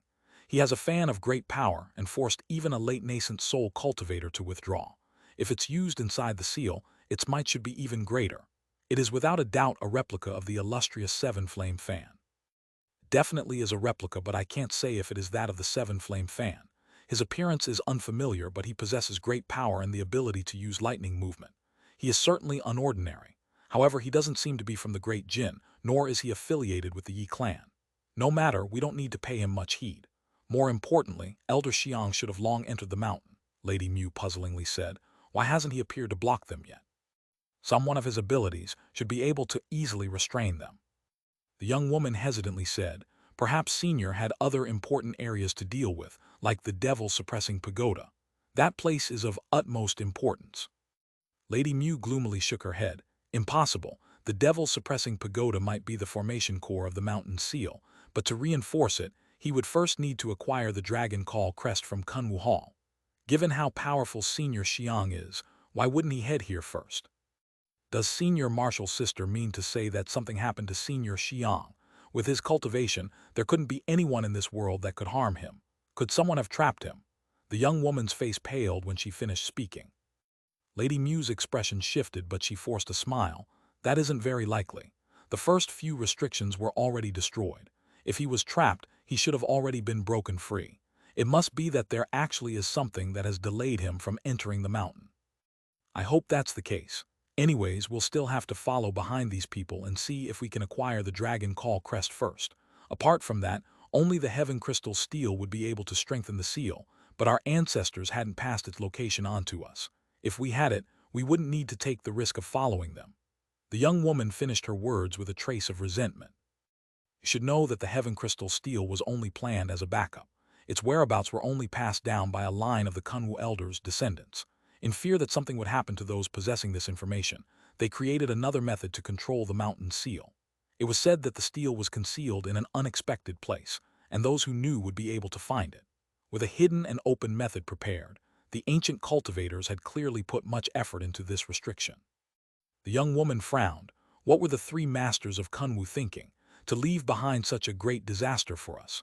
Why hadn't they beheaded this person instead of taking up such great effort to seal a spirit mountain from the moral realm? Lady Mu hesitated for a moment and said, the records also mention the reason for this. It seems the identity of this person was very special, involving a matter related to the higher realms. As a result, none of them dared to harm it and could only seal the mountain. So it was like that. It is no wonder why their actions had been constrained. However, just how high is this person's cultivation? The young woman curiously inquired. When Elder Xiang made mention, he appeared nervous. This is the only time we've seen that old eccentric restless in the long time that we've known him. Lady Mu glanced at her and annoyedly answered, there is no point in thinking about it when we could be killed with a twirl of its finger. So it was like that, the young woman drew with a helpless tone. And you've brought the Four Skies ruler, yes. We will have to rely on it to fight for the Dragon Call emblem. The young woman rolled her eyes and smiled. Senior Martial Sister has reminded too many times already. How could I have forgotten our sect's signature treasure? But it is a pity that your cultivation art is unsuitable with it, or it'd be a better fit for you. Senior Martial Sister said that one of the two divine spirit treasures used to suppress this person was the 8 Spirit Ruler, the treasure that the Four Skies ruler is a replica of. I hope that we will be able to see it. The 8 Spirit Ruler and the Black Wind Flag. I also. Lady Mu's line of thought was interrupted when she suddenly turned her attention back to the barrier. With a stiff expression, she said, Old Devil Cyan and the others had broken through. Let's hurry. The young woman's heart trembled and she raised her head. She caught sight of them breaking through the light barrier and heading up the mountain gate. We'll follow, but keep your distance, Lady Mu said. Fortunately, the mountain's restrictions limit spiritual sense, or we couldn't shadow a late nascent soul cultivator. Then, the two flashed with white light and stealthily flew out from the stone pillars and followed after them with a secret technique. Not long after, a green light flickered from where the woman was hiding a moment ago to reveal a huge green silhouette. It coldly watched the direction the two women left with a pair of icy crystalline eyes, only to strangely warp from sight a moment later. When old Devil Kyan and the others arrived in front of the mountain gate, Han Li was already halfway through the path to the enormous palace. He managed to stand up and was slowly walking along the small road, but each step drew enormous strain on his body, enough to make him pause. At that moment, azure and gold clashed as the lightning and light were coiling around his body along with a layer of beautiful purple flame. He even used the spirit subjugation talisman to partially take the form of a flood dragon. When the others saw him, they were astonished. A black-robed old man couldn't help but ask, "What sorcery is that? How could he undergo such a transformation?" With a harsh expression, Ji Tianhao said, "Regardless, he seems to be under the effect of a restriction. This is a prime opportunity to dispose of him." Then, he quickly waved his hand and released a fire-red halberd. He was very bitter over the loss of his bone saber, utterly destroyed by the attack of the Triflame fan. Now that an opportunity arose, he wasn't about to easily let it go. But when his halberd flew 30 meters away, it violently smashed into the floor and left a deep hole in the ground. It was still and incapable of being moved in the slightest. What? Shocked, he hastily channeled his magic power and willed the halberd to return, but it remained still. When Lin Yimping saw this, she shouted, "Greater suppressive power."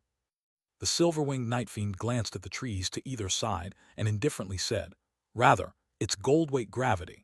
The gold-weight spirit trees lining the path have created a natural restriction.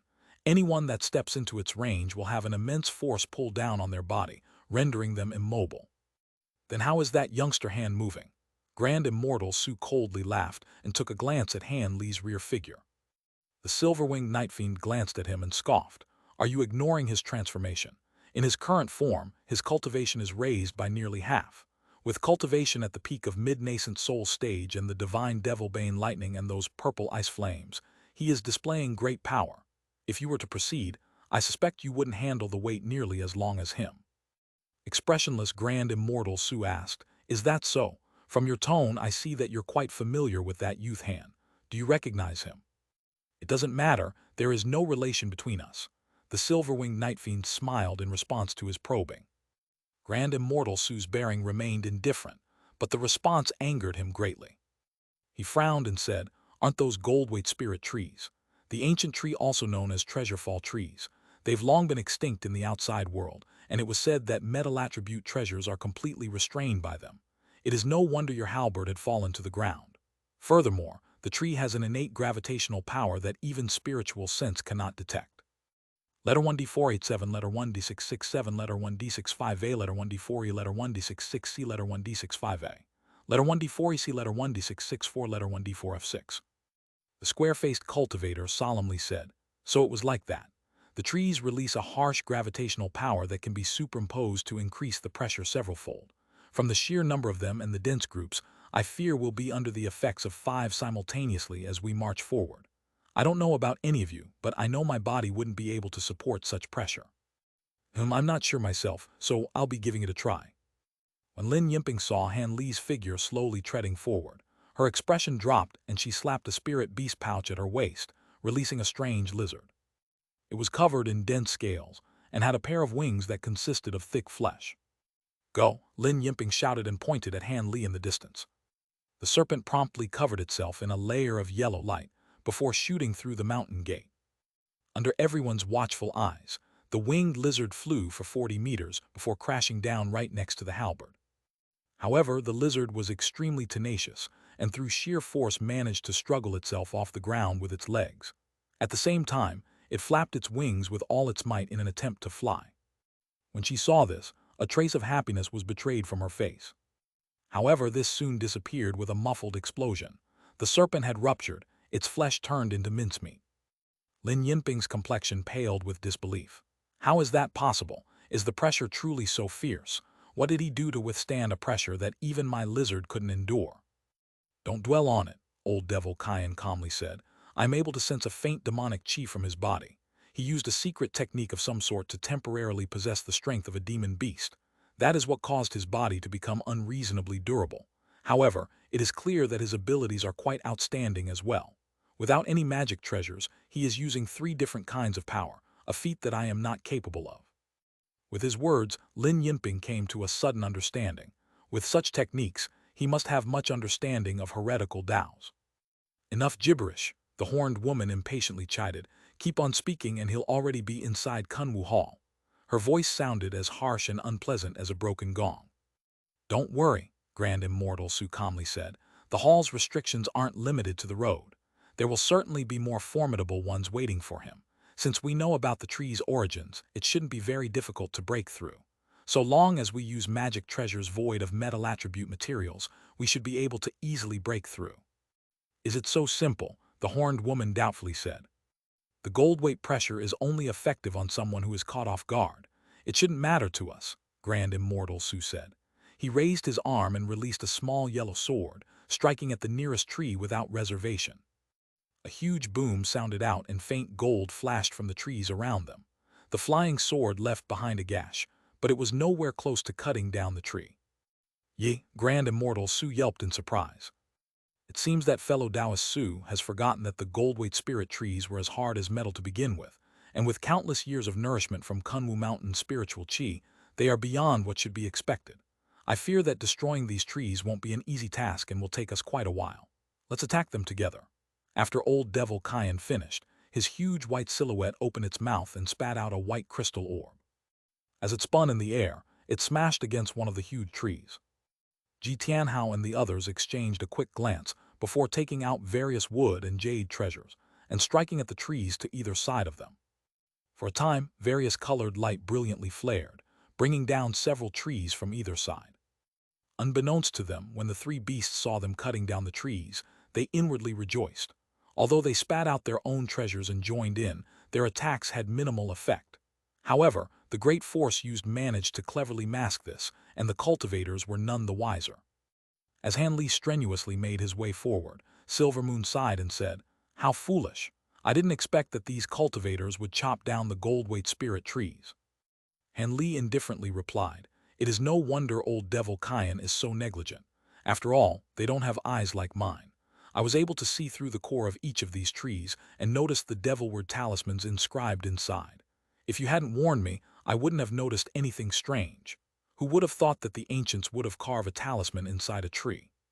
Silvermoon hesitated for a moment and asked, "In that case, the three demons will be able to make it to the hall without resistance. Shouldn't we warn them?" Han Li smiled. "What is there to warn? Apart from the Yi clan cultivator, the others are just passers-by, so it's good that those three have come to impede them. And if it wouldn't have taken so much time, I would have definitely cut down the trees as well." Silvermoon chuckled and said, "Is that so? However, Master had best enter the hall as soon as he can. So long as the treasure is yours, you'll be able to escape without any harm. Afterwards, we can just hide on the mountain for a few days and wait for the opening to clear. It would be good for it to go that smoothly. However, we can only take it one step at a time," Han Li replied with an indifference. At that moment, a huge explosion sounded out from behind. He instantly knew that it was the sound of a felled gold-weight spirit tree, but he wasn't nervous in the slightest as he was only 100 meters away from Kunwu Hall now. At the very top of its giant gate, he could already see a strange board made from neither metal nor wood. In bold calligraphy and ancient golden script, Kunwu Hall proudly stood on it. Han Li sighed and hesitated before taking out a jade bottle from his sleeve and pouring a drop of myriad-year spirit milk into his mouth. Resisting the gold-weight gravity left his body drained. With the spirit milk, his power was replenished in an instant, causing the azure light, golden lightning, and purple flames to flourish. Soon after, he quickened his pace toward the palace gate. On the 7th floor of the devil-suppressing pagoda, a clear eruption sounded out. The crystal wall blocking the large-headed eccentric's party had finally fell following their relentless attacks. The fragments that had erupted from it slowly faded away. "The wall is worthy of being the Buddhist sanctuary sect's signature treasure. It has stalled us for quite some time. Let's move." With that said, the eccentric waved his hand and recalled a sparkling small silver sword back into his garments. The old Yi clan elder put away his white jade ruler and anxiously said, "After so long, could the sacred poison sect have acquired the treasure already?" "Don't worry," the elder devil calmly reassured. "Even if they did, they can't use it immediately. We can seize it away from them." "Exactly, that's exactly what I plan on doing." The large-headed eccentric heartily laughed and then led the way through the 7th floor. The old Yi clan elder nodded and dryly smiled as he followed after them. In the blink of an eye, The three traveled down the stone steps and arrived at a stone room with the two formations. They saw a black and a white short-range teleportation formation. The three were just as surprised as the sacred poison sect elders had been. But when the elder devil focused his gaze on the black one, a trace of pleasant surprise emerged on his face. The old man muttered, "How can there be two teleportation formations? Which one leads to the 8th floor?" As the recent use of the white formation had left remnant spiritual chi fluctuations behind, his gaze was focused on that one. The elder devil stared at the black formation and said with an odd tone, "There is no need to choose. Use this one." That one, but the sacred poison sect elders. Just as the old man thought to interject, the elder devil suddenly waved his sleeve without any hesitation. A jet-black devil arm emerged from it in an instant, grabbing a hold of the old man's head before he even realized what had happened. "Ah!" The old man shouted in fright before his head was obliterated, spilling blood and brains around them like a smashed watermelon. However, that was not the end of his attacks. Next, he spat a stream of pitch-black devil flames, covering the headless body before the sounds of its crackles could even burn, turning it into threads of smoke. With the old man's body turned to ash, a white nascent soul emerged from the flames. It was carrying a white jade ruler and wore terror on its face. "Seventh uncle, save me." The nascent soul channeled the entirety of its spiritual power into the ruler as it cried out to the large-headed eccentric. The black flames engulfing it was preventing instant movement. However, a strange scene occurred. The eccentric just expressionlessly examined the old man's nascent soul bitterly struggle against the flames and didn't move in the slightest. As a result, the nascent soul was only able to endure for a moment more before the flames began to fracture it. Screams wrenched out of the old man's nascent soul, consumed by the devil fire. Unfortunately, he had been in denial of his death until the very last moment and passed with complete resentment. Eventually, the eccentric calmly spoke with a trace of annoyance. "Why now? Didn't you say that you would attack at the very last level?" The elder devil shot a glance at the eccentric and replied, "I originally believed she would be at the final floor, but I already sense her aura. The old man's presence would be an insult. Could it be you feel sorry over him?" After a moment of silence, the eccentric betrayed a complex expression. "What is there to regret over a single junior?" "Ah, fellow Taoist's line of thinking is very good. So long as we are able to rescue the incarnation of the sacred ancestor, the ancestor will use a secret technique to infuse devilish chi into your body. With your aptitude, there is a very high chance of raising to deity transformation stage." The eccentric snorted and his gaze flickered. "If it weren't for the fact that the end of my lifespan is approaching, I wouldn't be betraying my clan for a devil like you." The elder devil curled his lips and contemptuously said, "Devil, if the infusion is successful, you will later become a member of our holy race yourself. In our realm, there are many humans that have turned. There is no need for hesitation." "Enough nonsense, let's hurry. Best not to allow any chance for mishap." The eccentric then stood inside the teleportation formation. The elder devil scoffed and walked in beside him as well. Then in a flash, the two disappeared without a trace. Soon, they arrived in an identical formation, but were in an area with flashing black light and dim surroundings. This is, when the eccentric recovered from the vertigo, he looked around with bewilderment. "Fellow Taoists should also look up at the sky," the elder devil rang with an excited tone. The eccentric quickly turned his head up when he heard him, and was shocked as a result. 300 meters above him, there were various restrictions densely shining with spiritual light. At the very center, there was something resembling a small mountain floating there. Thick black chains coiled around it, and countless restraints had been placed on top. There were mirrors shining yellow nearby, forming a huge net around the black mass. The eccentric sharply gasped when his eyes landed on a black figure in there. He saw a two-headed wolf over 300 meters long. Although its body was surrounded by restrictions, silver light twinkled from its fur as if it was silver. To a mere mortal, the wolf would appear to be a god. But it was quite strange that one of its heads was silver-white in color, but the other was a glossy black with a layer of faint inky chi enveloping it, and its purple horn arrogantly placed atop its head. As of now, the two heads were completely dormant, as if in eternal slumber. "This is the sacred ancestor incarnation you mentioned." "Yes, this is the incarnation of the sacred ancestor Yuan Cha, among the top 5 in strength in the Holy Realm. Of course, this isn't the ancestor's true form, but a soul fragment possessing a demon wolf from the spirit realm. Even so, she far exceeds the abilities of common deity transformation cultivators. So long as there is no intervention from the spirit realm, she would be an unrivaled existence in the mortal realm. Of course, it stands to mention that sacred ancestor Yuan Cha was one of the three commanders of our invasion of the mortal realm. Sacred ancestor Yuan Cha, the eccentric muttered her name. The elder devil turned his head to the eccentric. Protect me for a moment, brother Yi. I will use a technique to communicate with the ancestor's soul. Go ahead, the eccentric discarded his misgivings and readily agreed. The elder devil was assured by his response, and promptly held his hands in an incantation gesture, as faint black chi surged from his body and engulfed him. Soon after, a low roar sounded out, and a two-headed four-armed figure made an appearance from within. His body was 10 meters tall, and emitted a shocking quantity of baleful chi, enough to make the eccentric take a few steps back.